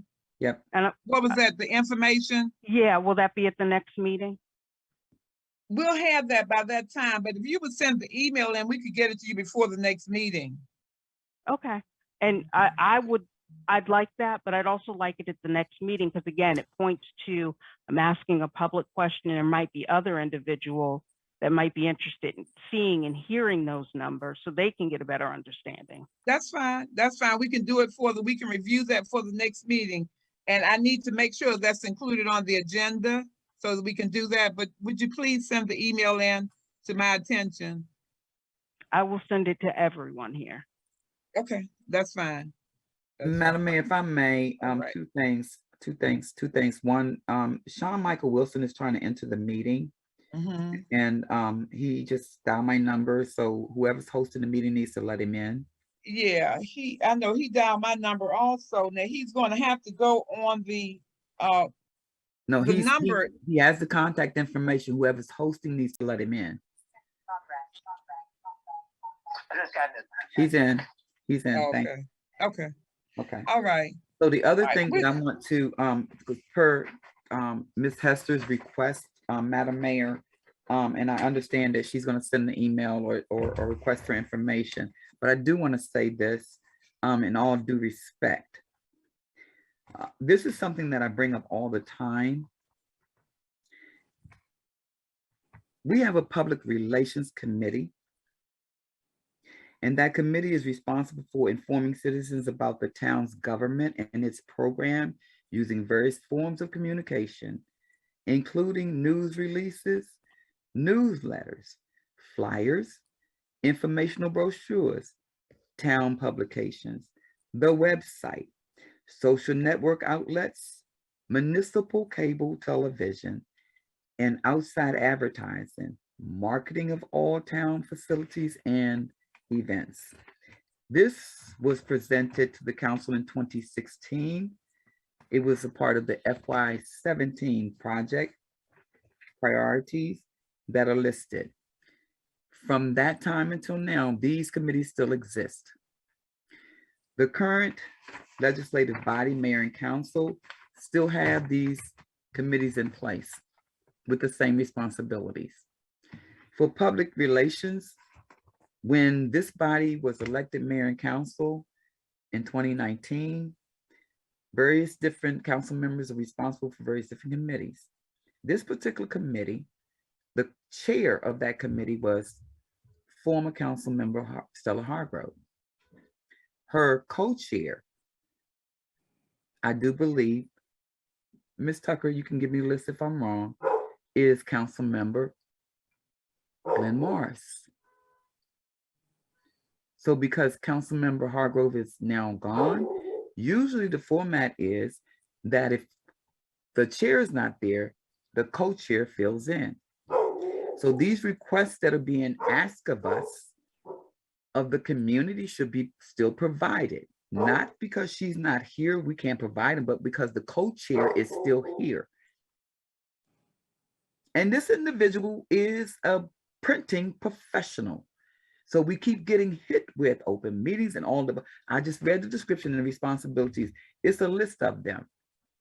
So if we don't have anybody over public relations, if the co-chair is not resuming that responsibility, then somebody needs to chair, or this committee needs to be removed, because the questions are relative to what's supposed to be provided and it's not being provided. By now, the co-chair, who should by default be the chair, or who then was the co-chair. So the questions need to be answered, the concerns need to be addressed. But again, I'm sorry for the dog barking, but the public, I'm just read the responsibilities per Ms. Hester's question and concerns and request for information. It's on the onus of the Public Relations Committee to make certain that these things are in place. I'm gonna read it again. Committee informs the citizens about their town government and its programs using various forms of communication, including news releases, newsletters, flyers, informational brochures, town publications, the website, social networking, outlets, municipal cable TV, and outside advertising, marketing of all town facilities and events. Not obituaries. I end my statement. Thanks. Thank you. I'm going to continue on down. We have the next item on the agenda, which is the renewal of the Sustainable Maryland application. Mrs. Sarumi, would you read the information that you have for FHR 01-2022 and give the background information you presented last night concerning the Sustainable Maryland application? Okay, and I gave it earlier tonight. However, I'm going to have to defer to Mrs. Tucker and ask if she could read the resolution. Ms. Tucker, I failed to send it to my email at my home office. I'm sorry I did that. So I don't have access to my documents from here. So if you can read it, but I think especially for people who joined late, let me give you a little bit of background. The Sustainable Communities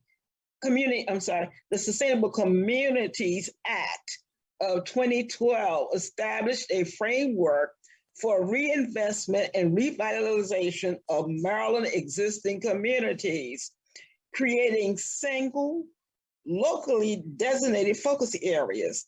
The sustainable community must be renewed every 5 years. The renewal application provided an opportunity for local governments to update their existing SC action plan and report on accomplishments made over the last 5 years. The application was last renewed July 2017. Accomplishments include the following. The creation of the African American Heritage Trail historic markers. We received $75,000 grant from the Maryland Department of Housing and Development. The Community Pocket Park, which is the park around the circle, we received $149,000 from the state of Maryland Open Parks Division. We are able to create tree planting and tree canopies in some areas, especially in the park areas, in the ravines. And some citizens have been involved at obtaining their trees and planting in their own yards. One new business during that period moved to town, and that was Hip Hop Chicken. funding for the net zero housing, creation of an energy district. There are several levels of funding for this project, but I included the $250,000 community development block grant that we received initially. The block grant is from HUD, U.S. Department of Housing and Urban Development, through state and county governments. So we ended up at the receiving end, we got $250,000 for that project. We also redirected the traffic on one street and installed new street signs. And as you know, we changed the direction. I think one-way street at the corner of, see, I will get my streets mixed up, at the corner of, I think it's 62nd, where we changed it from to a one-way street. 61st. Thank you, ma'am. Thank you. Uh-huh. Okay. Some other accomplishments since 2017 include the following: the MEA grant to install interior and exterior lighting. We received, and I may be rounding down or up, but we received $23,000. And any of you who've been to town hall, and also here in my house, if you see blinking in the back, if you come to town hall, you know, we have a new light system, so which is good. So if you leave out of the bathroom, out of common areas, out of meeting rooms, the lights automatically cut off. I have not done an analysis as to how many the kilowatt saving or the cost savings, but I will get to that sometime soon. We received a $5,000 art grant. We received the installation of a storm water system at the ravine, directly across from Mrs. Hester's house. I remember early on, I entertained many calls from Mrs. Hester, and many times after rain, I would walk in that particular area. But I am so grateful that we received funding north of $1 million to put in that new retrofit system in that area. And along with that system, there was a plant design plan that will be maintained for the next 5 years by the Maryland Department of Environment. We received a grant through the African American Historic Preservation Commission to renovate Veterans Memorial. Mrs. Walker mentioned that in her report. We are going to be planting additional trees at the ravine in the pocket park, and we created the farmers market. And Mrs. Walker did talk about the fact that we did receive money, and then we paid some of that money back, and hopefully I need to reconcile. So I think last time we had the bazaar, we may have still some funds available, and if so, I'll reconcile the receipts and return that money to Mrs. Tucker. But so actually, the farmers market has been a great thing. And while I'm talking today, I was on a webinar with Sustainable Maryland, and so we're trying to this year submit an application so we can become state certified as a sustainable community. We only needed 150 points to do that. So in my last meeting with the Green Team, I said we had earned 185 points. So today they have revised the whole point system to give additional points for many of the things that we have. The historic preservation. If you live in a historic district, you'll get additional money. Innovative projects such as a net zero housing project. We partnered with PEPCO, with the Housing Initiative Partnership and others to create the microgrid system. One of the first in the state and probably very few in the country. So this is a project that we are testing to see how well it works. So those are the things that we are able to accomplish through Sustainable Maryland. So Ms. Tucker, do you have a copy of the resolution that you and I worked on today? Yes, I do. Okay, thank you, Ms. Tucker. Resolution number FHR 01-2022, introduction by Mayor Lily Martin, co-sponsor Councilmember Patricia Waiters, date of introduction 15 March 2022. A resolution to renew the Sustainable Communities Program application for designation renewal for Prince George's County Central Avenue, Metro Blue Line Corridor. Whereas the existing Central Avenue Metro Blue Line Corridor Sustainable Community Area boundary includes the municipalities of Capitol Heights, Sea Pleasant, and Fairmount Heights. And whereas the application was last renewed June 2017 and must be renewed every 5 years and will expire June 2022.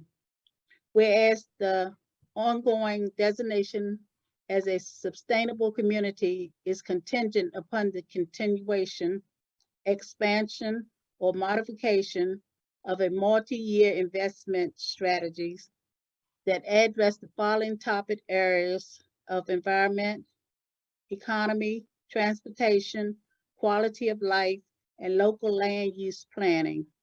And whereas the application was presented to the Mayor and Council at the March 15, 2022 work session for approval of submission to the Maryland Department of Housing and Community Development. Be it further resolved that the application will be submitted on or before June 2022. Now therefore be it resolved that the Mayor and Council of the Town of Fairmount Heights authorizes the submission of the application to renew the Sustainable Communities Program application to the Maryland Department of Housing and Community Development. This resolution is adopted by the Mayor and Council of the Town of Fairmount Heights on this 16th day of March, 2022. And that is the end. Okay. Mrs. Sarumi, did that particular piece of legislation get to all the council members? Yes, A copy of it? I did forward a copy to the council. Okay, did they have the opportunity to review it? Because other than that, what is your deadline on that one, Mr. Rumi? What's the deadline? Yeah, as soon as possible, that I need to get it back, approving the application. I need to get it back to Maryland National Capital Park and Planning to determine whether we're going to renew it. Okay. Can you ask any council members have they had a chance to review it? Yes, that's what I'm going to do. I gave them the application. Okay, I'm going to ask now. Yeah, look, let me say this. Okay. I gave everybody of the copy of the application yesterday. Mm-hmm. And I gave the same summary I gave today. Okay. All right. All I need to know is whether council members have had the opportunity to review and to whether we can actually decide on, passing this legislation tonight. So council members, how many have had the opportunity to review that's FHR 01-2022? How many have had the opportunity to review? Councilwoman Uckendall Walker here. I have had the opportunity to review the application, the resolution. I have not. I've checked both my emails. I have not received anything. Okay. All right. Councilmember Morgan.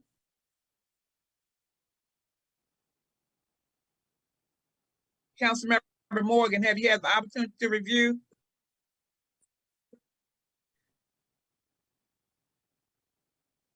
All right, Councilmember Morris.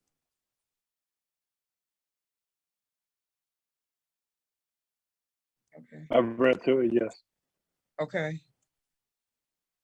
All right, Councilmember Waiters.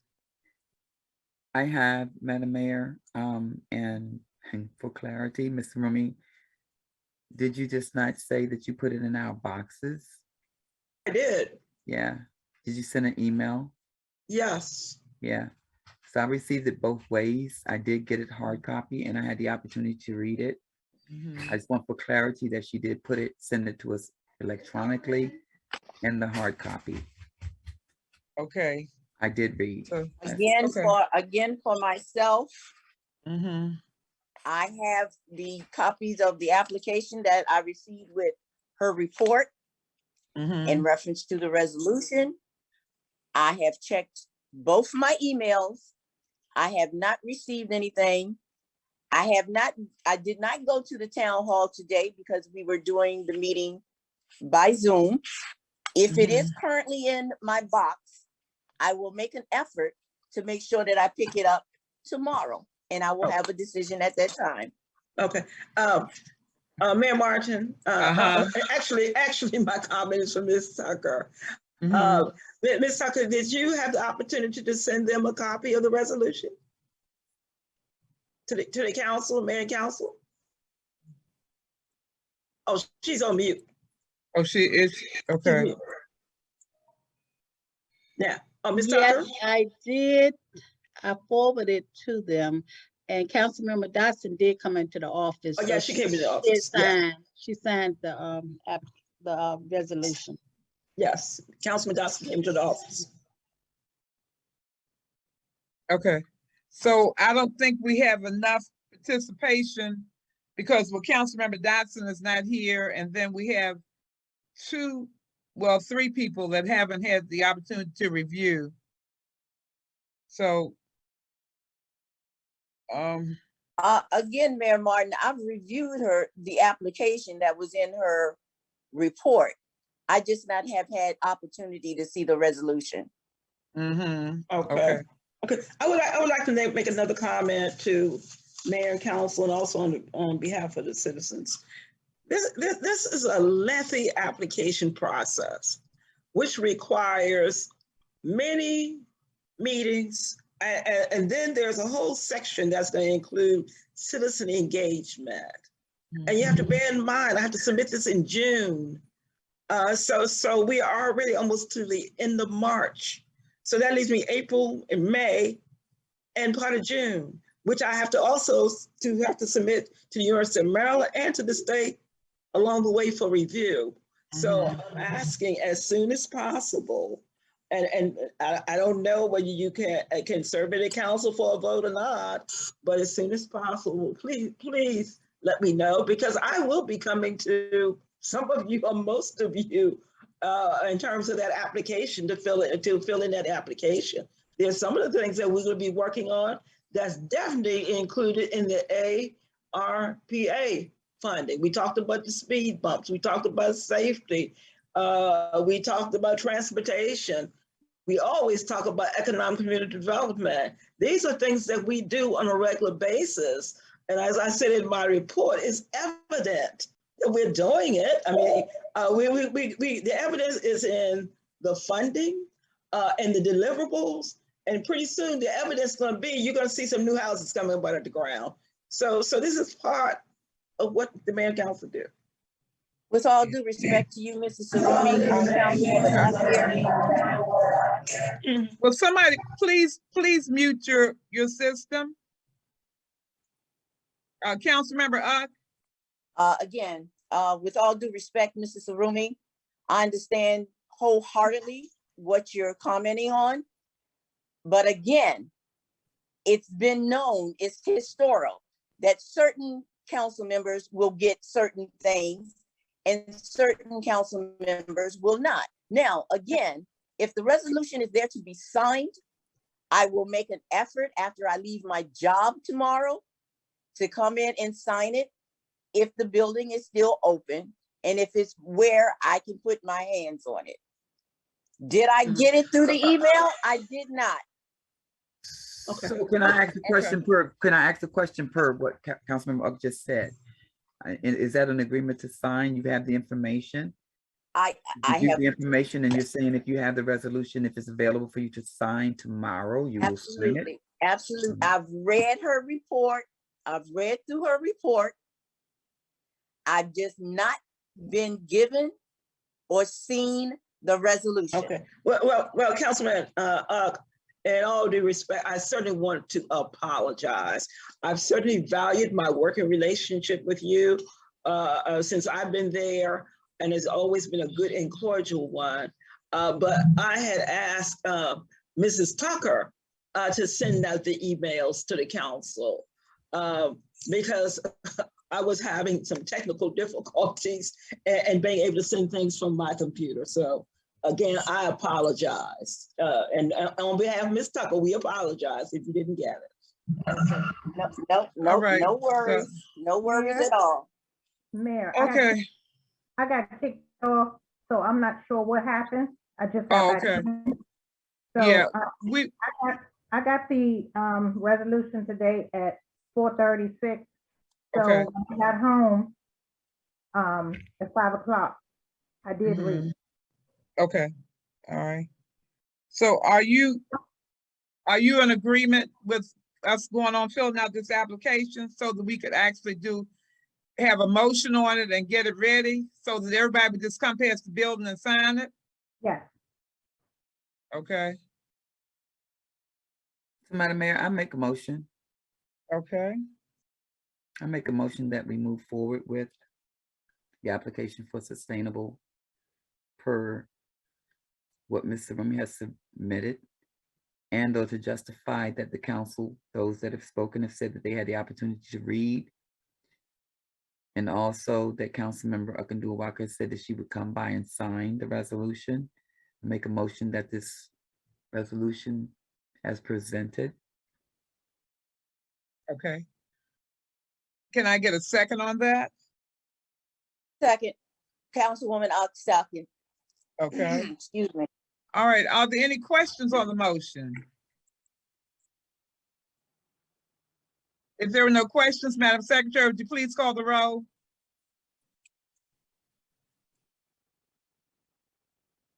Madam Secretary? She's on mute. She's muted. Can you unmute her?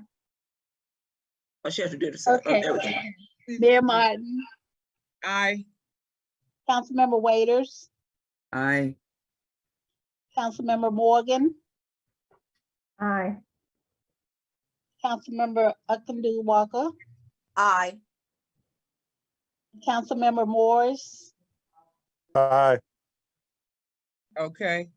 All right, thank you all very much. The ayes have it. There are no nays and no abstentions. So we'll get that done. Mrs. Sarumi, Yes. you could probably just lay the copy out right in the middle of the hallway there, and then everyone can sign it. With the Okay. signing page. Right. Okay. Or they can, since it's in the keeps of Ms. Tucker, you can get it from Ms. Tucker. Thank Okay. you. Thank All right. everybody so much. Okay, sounds good. All right, we're gonna move on down Excuse because me, it is I now 10. apologize. I apologize, Better Bear. That's Uh-huh. not gonna work for me, Mr. Rumi. I don't leave my job until 4:45.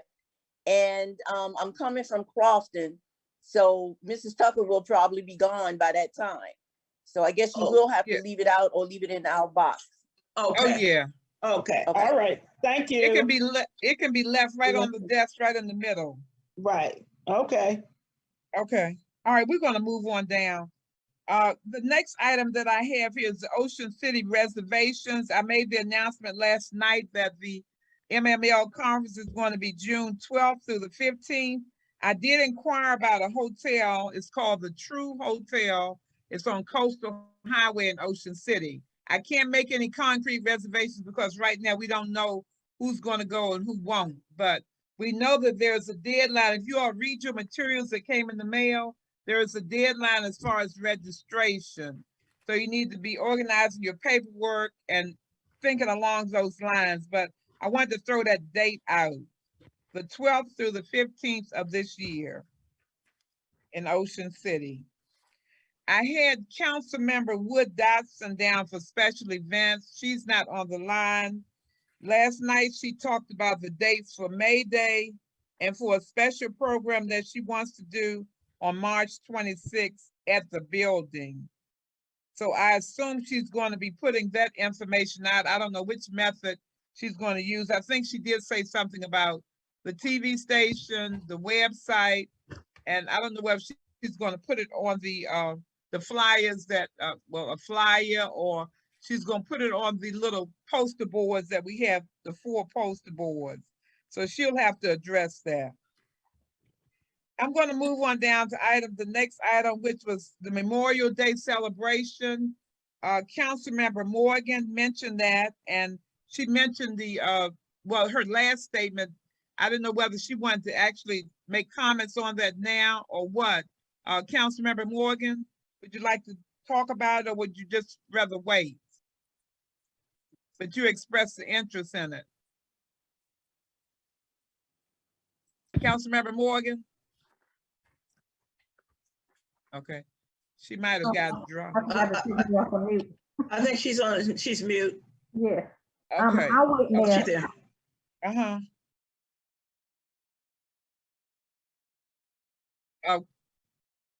Councilmember Morgan? I said I'll wait.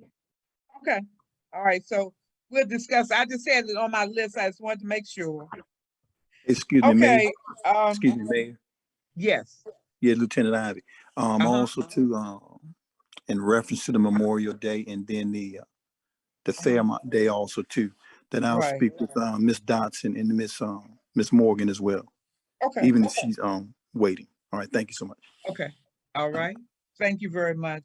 Yes, I'm ma'am. going to move on down to the mayor's report. I had a lot of items last night, but one thing I wanted to mention was the mosquito control program for the year of 2022.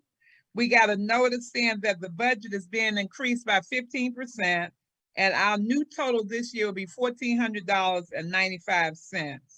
So from the consensus of what we gathered from last night, at this time, I will accept the motion to say yay or nay as to whether we'll participate in the mosquito control program for the summer of 2022. So move. Patricia I get a Waiters. second. I get a second on Councilwoman, that. second. Okay. Any questions on the motion? If there are no questions, Madam Secretary, would you please call the roll?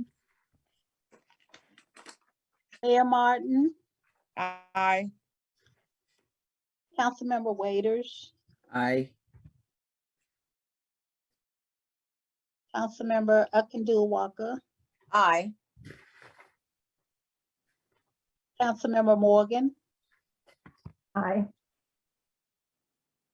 Councilmember Morris, All right, thank you very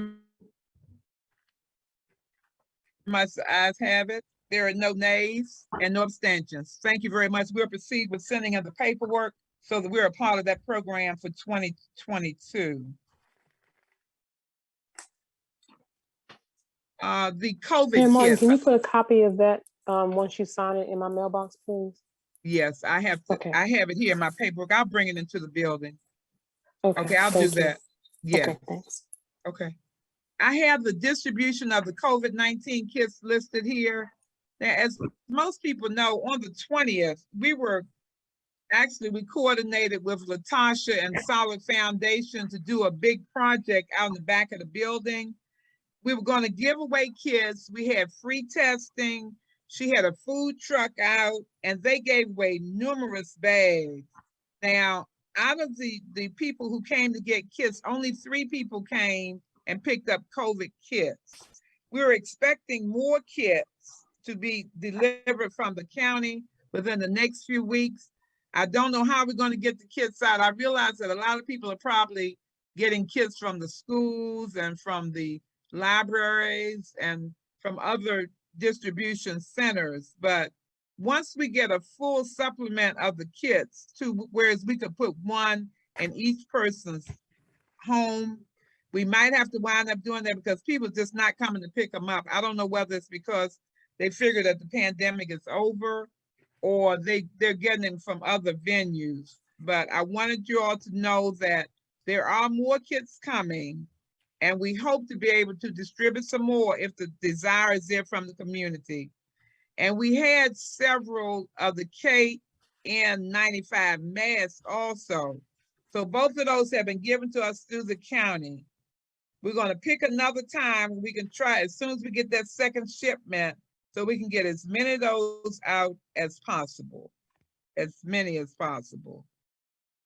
Tomorrow, there is, My Brother's Keeper is having it's a webinar, and it's concerning mental health in our community.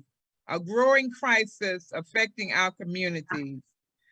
This is going to be at 3 o'clock tomorrow, and it's a Zoom. I'm going to give you the meeting ID number in case anyone wants to tune in, because this is an issue that's very dear to our hearts, and it's really affecting us so deeply because of the pandemic and so many other things that are happening with the war and the gas prices and some of everything. The meeting ID number is 958-504-10435. If you would like to tune in at 3 o'clock tomorrow, please do. It's given by the Obama Foundation, My Brother's Keeper. I talked about last night, Maryland National Capital Park and Planning Commission petition, where the county is trying to, the way it reads, it says, spread the word, support Maryland National Capital Park and Planning Commission. This bill will allow the county to access the recreation tax and create a new entity to manage sports, senior, and arts program. It is ill-conceived and has been surreptitiously moved through the process. It stands to impact leisure service delivery to the 900,000 Prince George's County residents, as well as the lives and livelihood of employees and retirees totaling over 3,000 people. They are pleading for us to please join this movement, and the main person that sent this email out was Ms. Debbie Tyner, who has been so responsive and worked close with us for so many years for Maryland National Capital Park and Planning. The website is www.supportmncppc.com. So if you can, please give them some time and attention. We had actually talked about having a women's history program. Our schedule has gotten so overflowing until I'm really proposing that we just move that to another month, because I want to get some speakers that would really begin to talk with us, not only about the historic aspects of Fairmount Heights, but about mental health also. So I want to incorporate those two. So we'll talk in our next work session as to defining a date and getting that done. And we can still do it by Zoom, but I didn't want to rush into it and not be fully prepared. We had a very wonderful program for the fireside chat, and Councilmember Waiters, I thanked her publicly. I want to say thanks again for the time and attention that you put into that.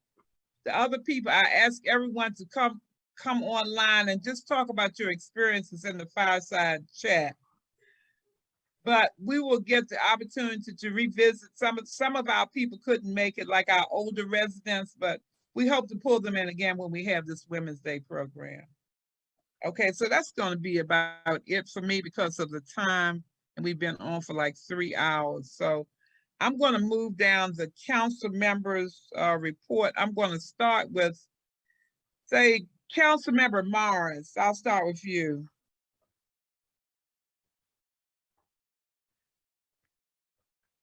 Are you still on, council member? Yes, I'm here. Okay.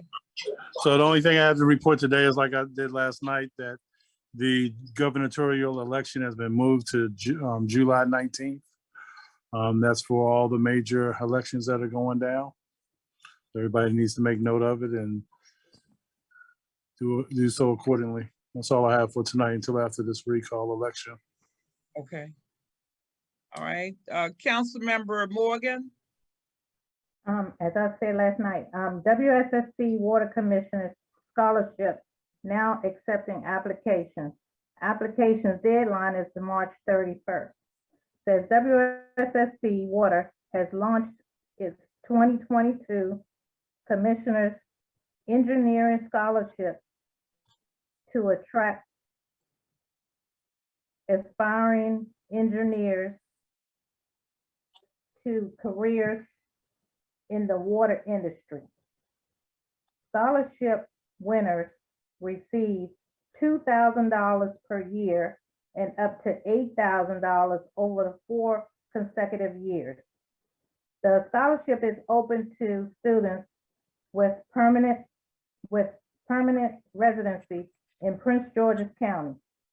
and Montgomery County who are enrolled in a full-time college or university engineering program.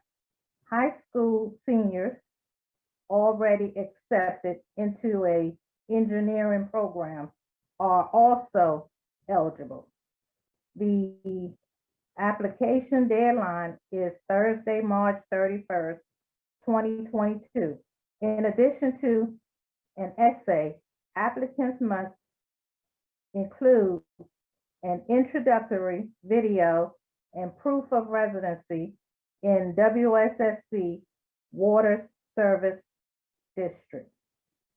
Get complete details and application requirements. And Mayor, again, I'll bring those to the office. So if we have any citizens that want to participate in the application. Okay. All right. Thank you. All right. Councilmember Waiters. If I may go last, Madam Mayor. I think you just might be. You might be the last person. Councilmember Wood Dotson is not here. Councilmember Ucko. Councilmember Uck. Councilmember Uck. Yes, I'm here. I'm here. Okay. I'm hoping that my phone doesn't completely go out. I was waiting Okay. for my husband to bring me the charger. Mm-hmm. But after last night, we talked about when Councilwoman Waiters talked about her water heater going down. I did some research and to have some emergency information in reference to when a water main breaks by WSSC. And basically the first thing you want to do is you want to report it. And the phone number would be 301-206-4002. You then want to have the inspector come out, which will be dispatched to you. And the third thing is that they will then contact Miss Utility. And the fourth process would be you would have to help them locate your valve and close it. I also obtained some small safety tips from Public Safety 3rd District. They talk about car safety. And again, as we all know, that we want to make sure that we lock our cars and that we don't leave any keys or money visible, which they found that a lot of people have been doing, which causes a lot of car break-ins. Office security. They're asking that you try and find yourself a office buddy. And when they mean by office buddy, somebody that when you're both leaving together, basically you try and observe each other while you're going to and from your car. They've also added the most important fact that see something, say something. That's the most important thing to help everybody to be safe. And I will, along with all the other safety tips that I was able to obtain, I will forward them to Mrs. Tucker, and she could either have them distributed or put them up in the town hall for observation. Okay. And that would conclude my report. All right. And just one other thing, Mayor Martin, I just want to say this. Mm-hmm. I found this as an inspirational quote. We may encounter many defeats, but we must not be defeated. And that's by Miss Maya Angelou. And that is something I care deeply with me every day. And that will conclude my report. All right. Thank you. Thank you very much, Council Member.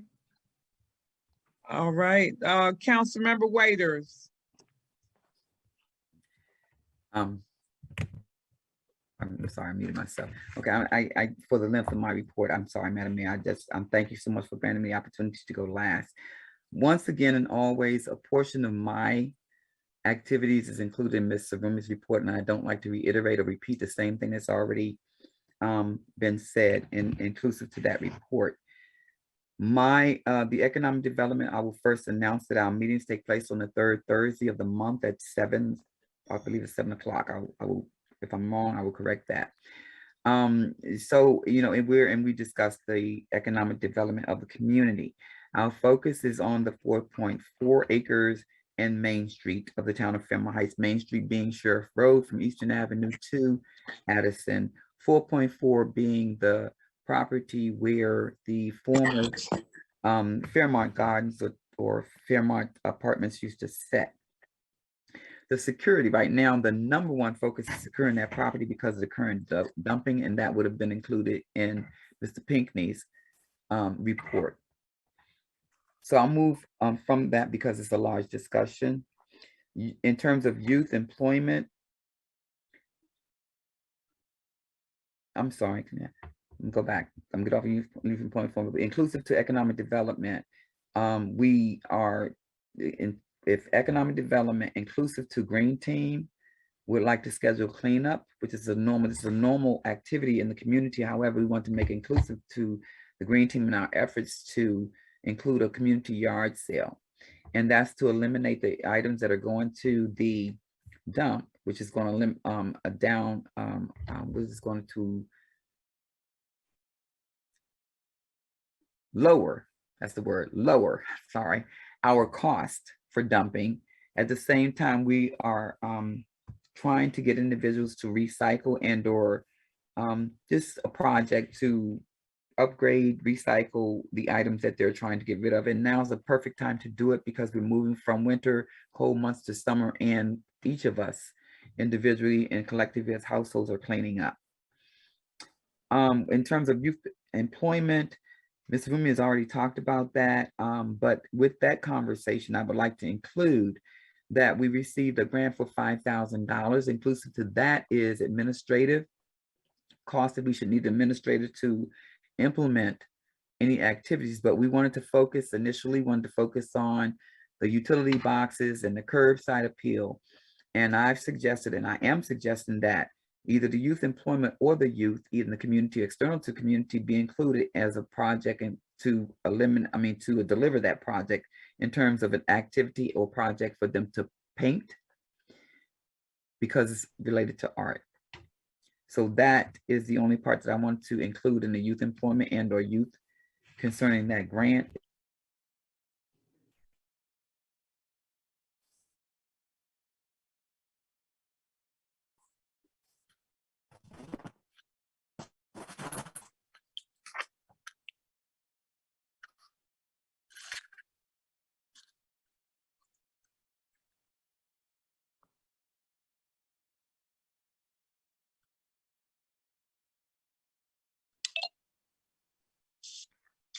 Yes, we lost it. Council member, Yeah, I'm here. I don't know what happened, but I'm back. okay, I think we lost it. Council member Waiters. I was waiting on the finalization. She's still talking. You were muted. She's still talking. Well, she's I've said muted a on whole, us. Okay, I'll go back. I've said a whole lot. She still was talking. no, just the last part, we got the rest. So did you hear emergency? We heard the youth employment, art. Yes, I 5,000? heard Okay, youth employment. emergency management. Yes. No, That's where I was. okay. You didn't get that part? Mm-mm. Okay, so in terms of emergency management, I referred back to the list of items that Councilmember Uck listed, but I want to go back and reiterate my circumstance. So I said I did not want to repeat. We all know what's going on in the world, what's going on in Europe, and I just want to speak to emergency management concerning us and our community and how we need to shift and be concerned with emergency management. We've talked before, if the power goes out, where we need to be. So I used myself as an example in our work session last night. On a small scale, my hot water tank went out. And my directive to my granddaughter was to fill the sink with water. She understand why. But if the water never came on, we had water, we had electricity, and we had gas, but we didn't have hot water.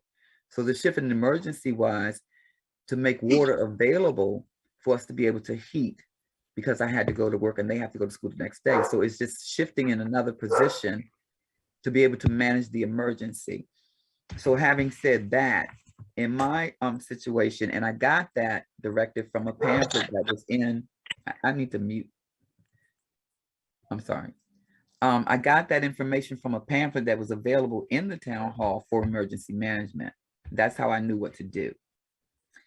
So I wanted to do that. I'm sorry, I made notes to myself. It was a mention of Bill 1182. I made note of that last night because it was mentioned, but I don't have any insight on it, Madam Mayor. If you could, that's a request for additional information because it's relative to the town of Fairmount Heights. I'm working with Councilmember with Dodson, Fairmount Heights Day, and solidifying different things for that. In terms of economic development, I do believe, again, that's it at a high level of what we are discussing. I have some other things that I have of concern, Madam Mayor, but I believe it may require us to go into executive session to discuss those things because they are relative to contract and/or expenses. And that is Councilwoman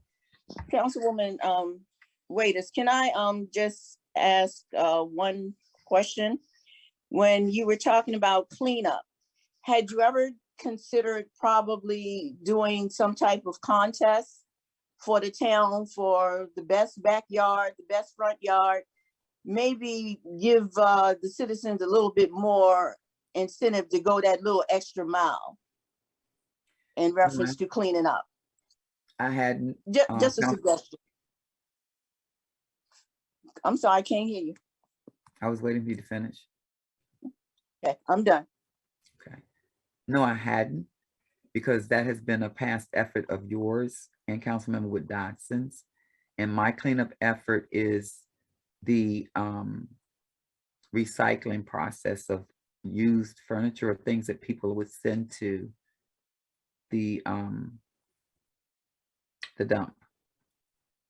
So it's a cleanup effort. Councilman Wood Dodson has always spoken about a community yard sale. So it's, no, I did not entertain the best cleanup, the best house. No, I did not. If that's something that you want to partake in, is something that you want to initiate, I'm fine. But again, ours is more so directive at cleanup, greenup, that which is what we're doing, that the county helps us with, and or to recycle items to keep them from going to the dump. Understood. Copy. All right. Okay. I wasn't finished.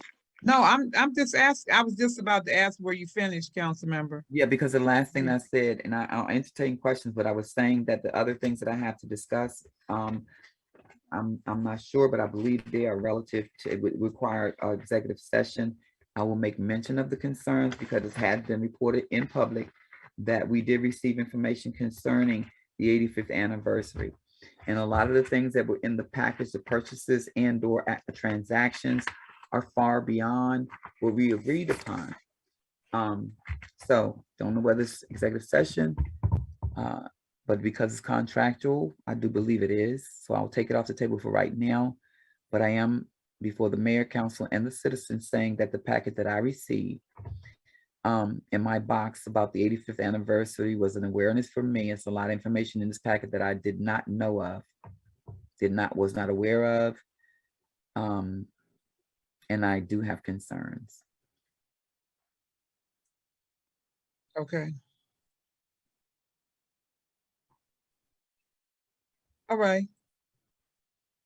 There's a question, I'm sorry, relative to a yard Yeah. sale in the chat, Madam Mayor. Yeah, I'm sorry, I just saw it. I see that.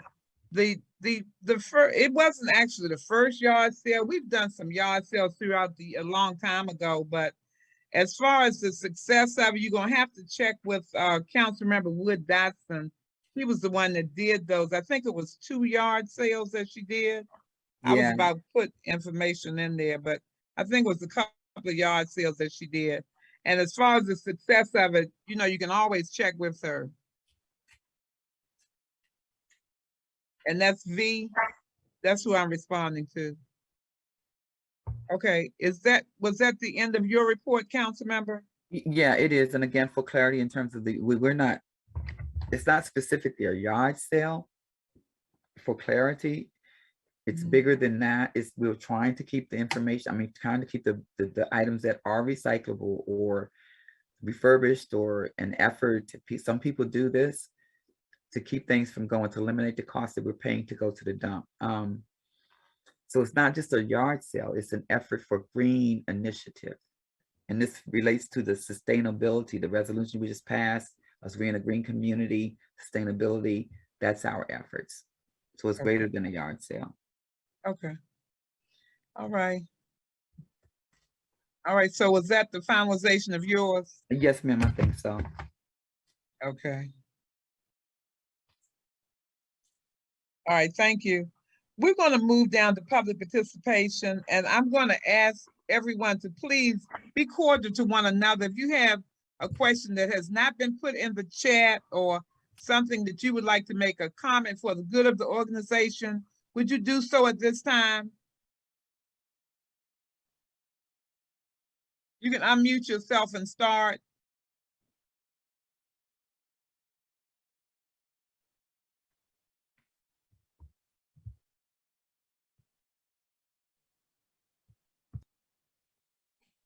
Mayor Martin, Yes, sir. good evening. How you doing, Mr. Barnhart? All right.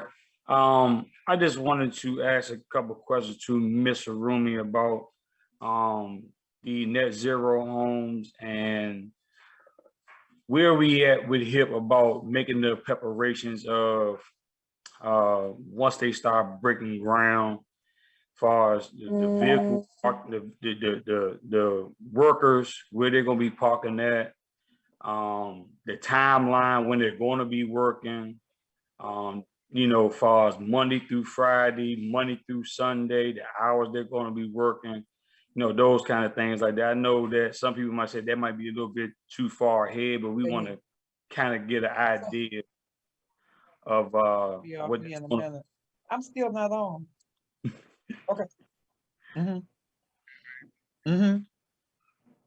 No, give it to me. Madam Mayor, you might want to mute your mic. Yeah.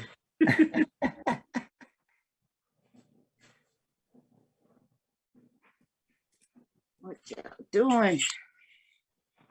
You might want to mute your mic. All private comments are recorded.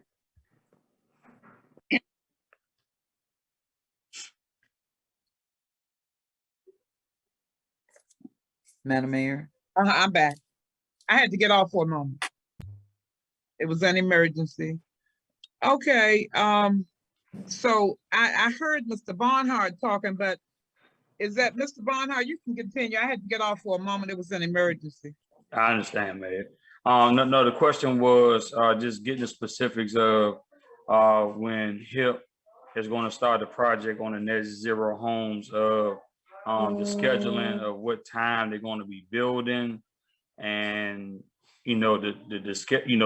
far as Monday through Friday, the hours they're going to be working, so the residents of the street could be informed and kind of have an idea of, are they going to be working on Saturdays and Sundays? These are questions that we need to ask ahead of time, so folks won't be uncomfortable with all this building that's going on, and be disturbed.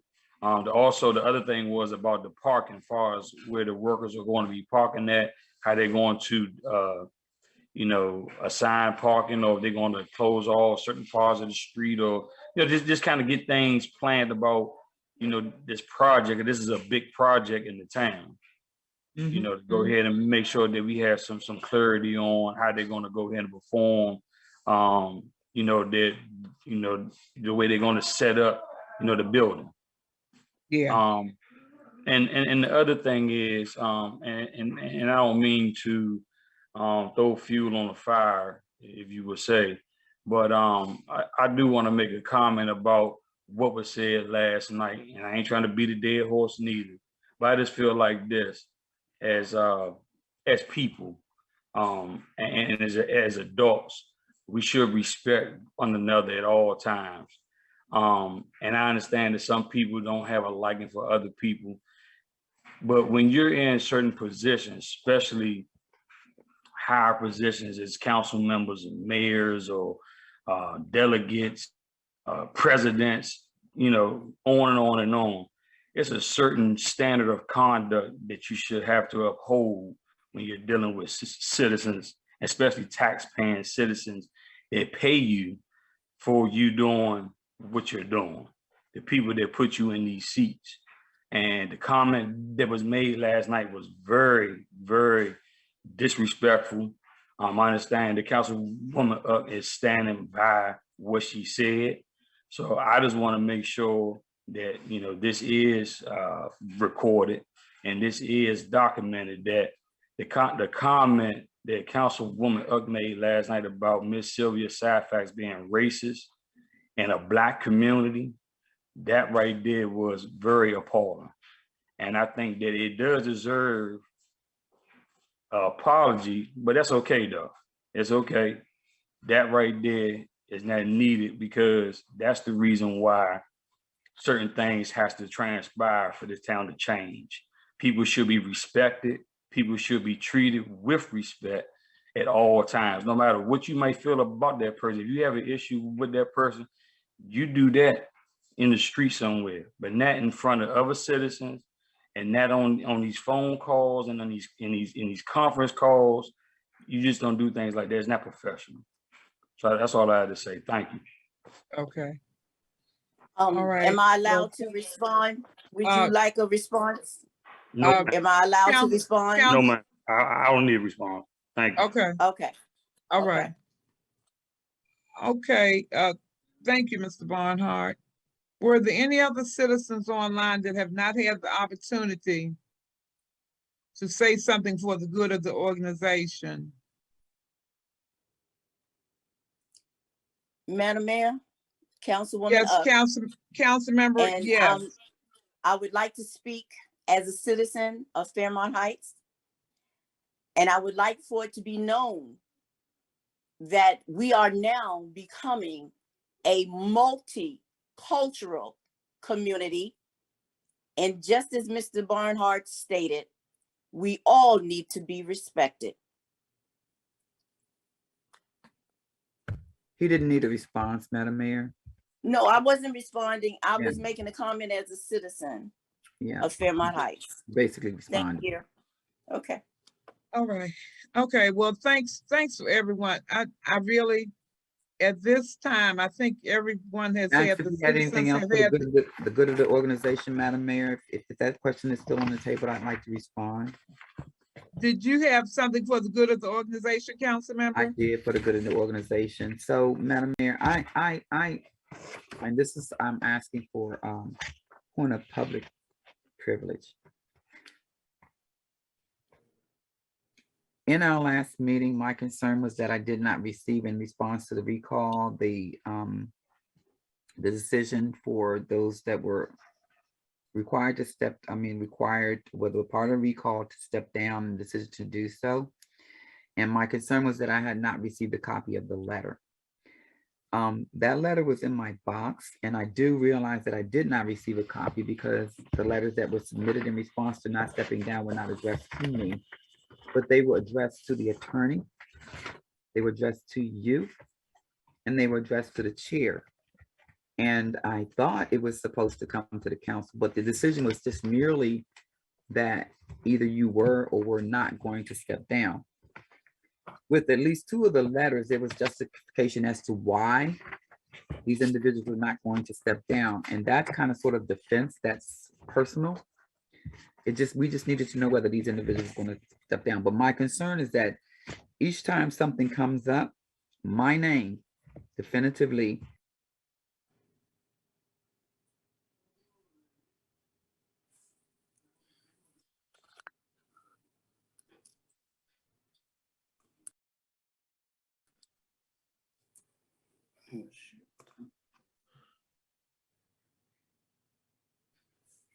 Hello? Council member Waiters? You didn't hear anything I said? I didn't hear the last No, part of ma'am. it. I only heard the first part where you were talking about your name coming up. That's the Okay, last part I heard. All right, so what I said was, in several occasions when others were accused, my name came up. And whenever my name comes up, I feel the requirement to defend. I said, if you didn't hear this part, I said that the response to the recall was that merely that whether an individual that was being recalled was going to agree to step down or not. If there was any defense, it has nothing to do with the decision. But in the letter in response, I said, and I don't know whether you heard this part, was what I was concerned that I did not receive the information. It was submitted in writing. I didn't get it. I didn't get it until the day of. But when I did finally get it, I see that my name is inclusive definitively to Councilmember Uck's response. Has nothing to do with her recall. Has nothing to do with her defense. I don't know why it was included, but I feel a need to justify. I don't have to do it now, but I will. And it's specifically, one second. It mentions my name as an example of something that went before the election board, and the reference is incorrect in the letter. I'm addressing it. I stated before that where I should have gotten a copy, the letters in response went to other individuals, not the mayor and council. You may have gotten it, but it didn't come to me. It went to Mr. Harris. It went other places, but it didn't come to me, which is why, again, I was not aware. But I was used as an example in the response that Councilmember Uck gave, which forces me to respond. So what I've done is collected information that I'd be willing to share at any given time to exclude my name from her response to being recalled from an office that she was elected for. My position has nothing to do with this recall.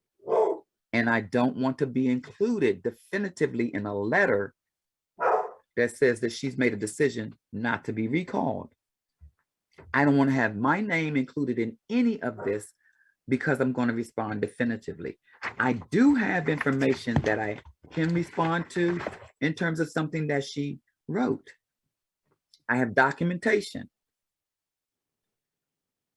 I'm just saying, if you're going to defend yourself, but leave my name out of it. This is the second, third, and the fourth time it has come up. Don't keep putting my name in your issues, whether it's legal or not, because I have to defend myself. So everything that's listed in this letter, take it out to defend myself. One particularly is the hiring and firing of personnel. That is in the form of a written letter with 4 signatures on it. That doesn't include mine. There's other information that I have that I had to go dig up. Every time I see my name mentioned on something, it causes me to have to defend myself. And this is not costing the town anything. It's just the mere fact that I pay attention and I keep in our document, the documents that we receive, and I read things. So I just expected to get something to merely say that they made the decision not to step down, not that my name would be included in this process. And as a result of it being a part of her defense, I feel the need to either request my name be removed off this letter and another be resubmitted, or for public scrutiny or whatever, for me to be able to defend myself. Hence, again, Madam Mayor, I say this also, not an accusation, but an accuracy of an accusation that I was accused of, with you standing there and Councilmember Wood Dotson standing there as a witness, an accusation that was untrue, that was never addressed.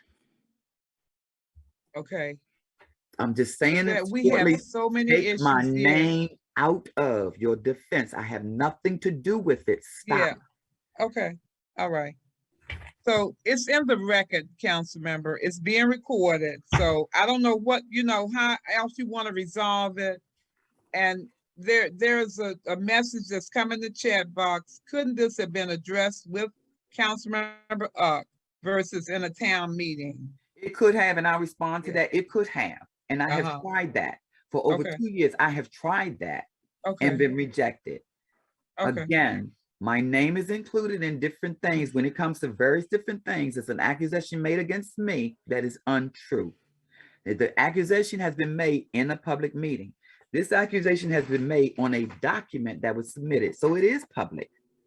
I am defending Mr. whoever V40 thing.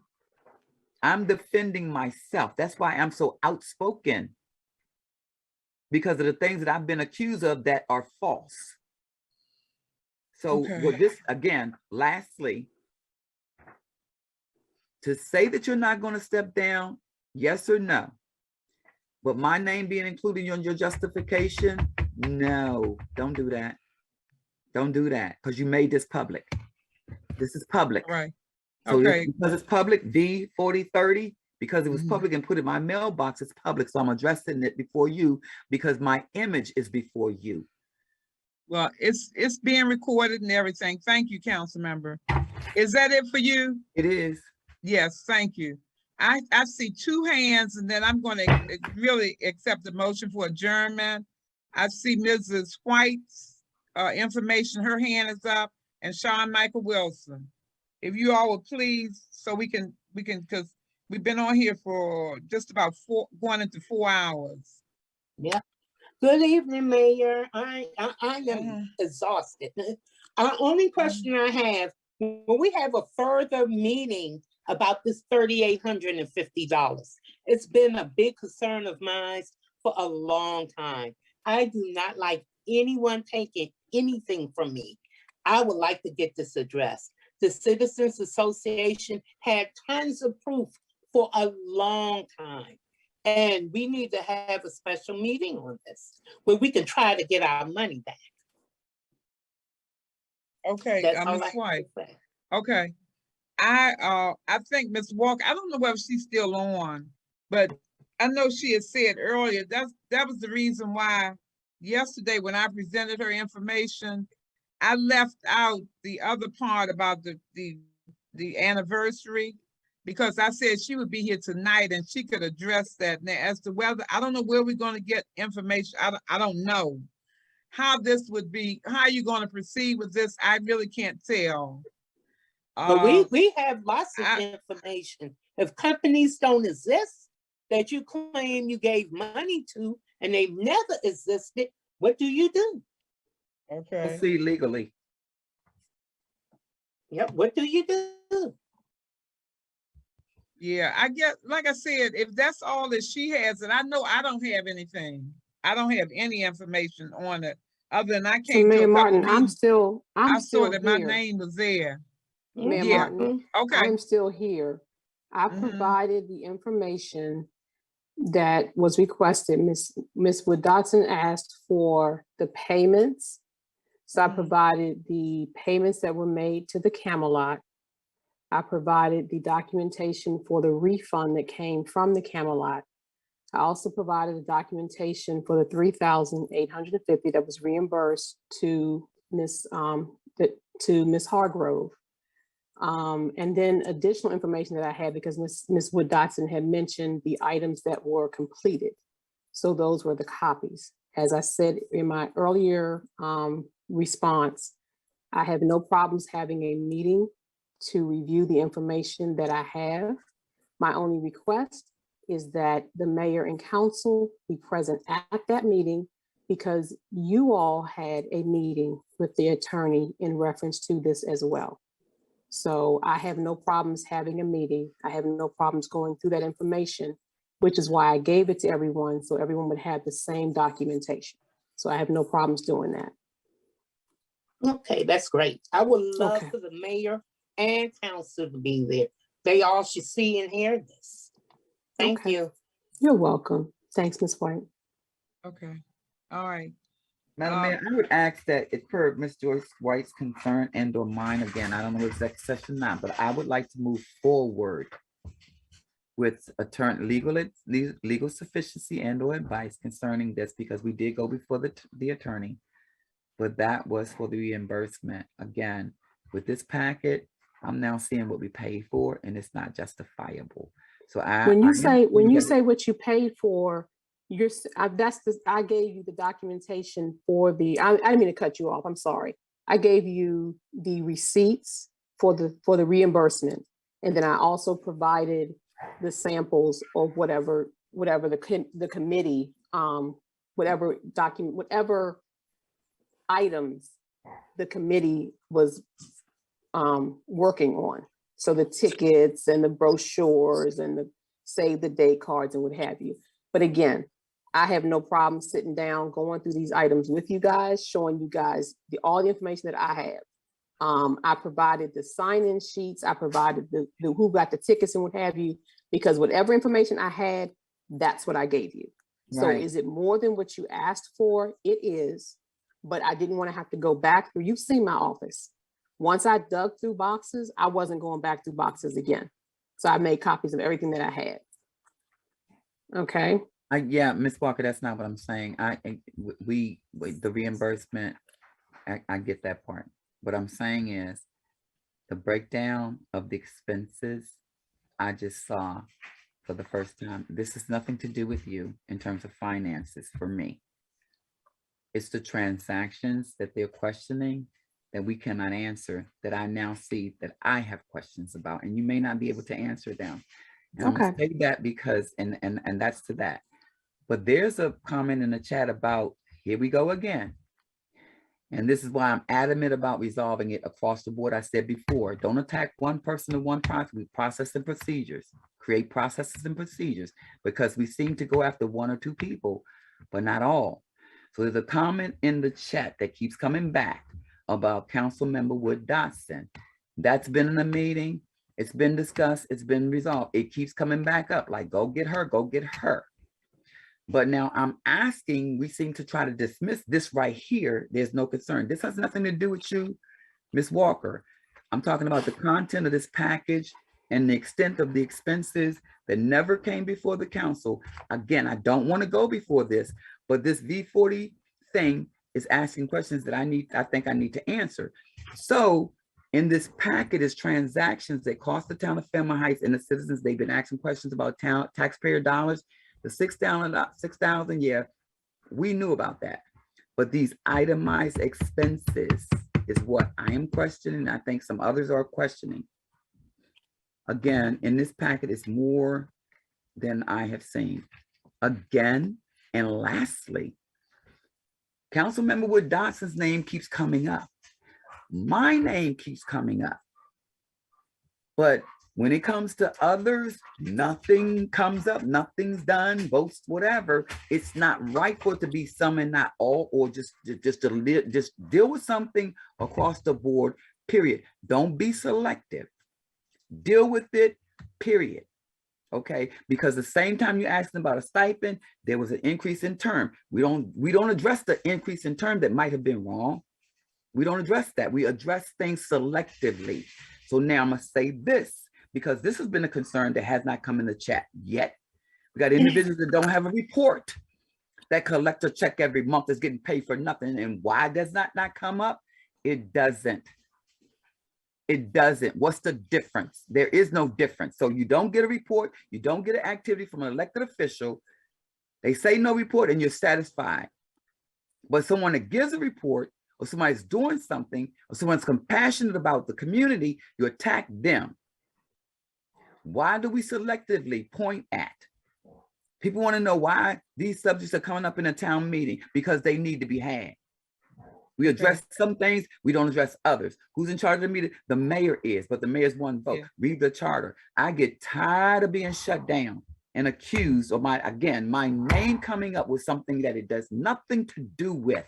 So if you're going to attack Councilmember Wood Dotson, attack everybody that's getting money for nothing. Okay. Thank you, Councilmember. We're going to move on. I have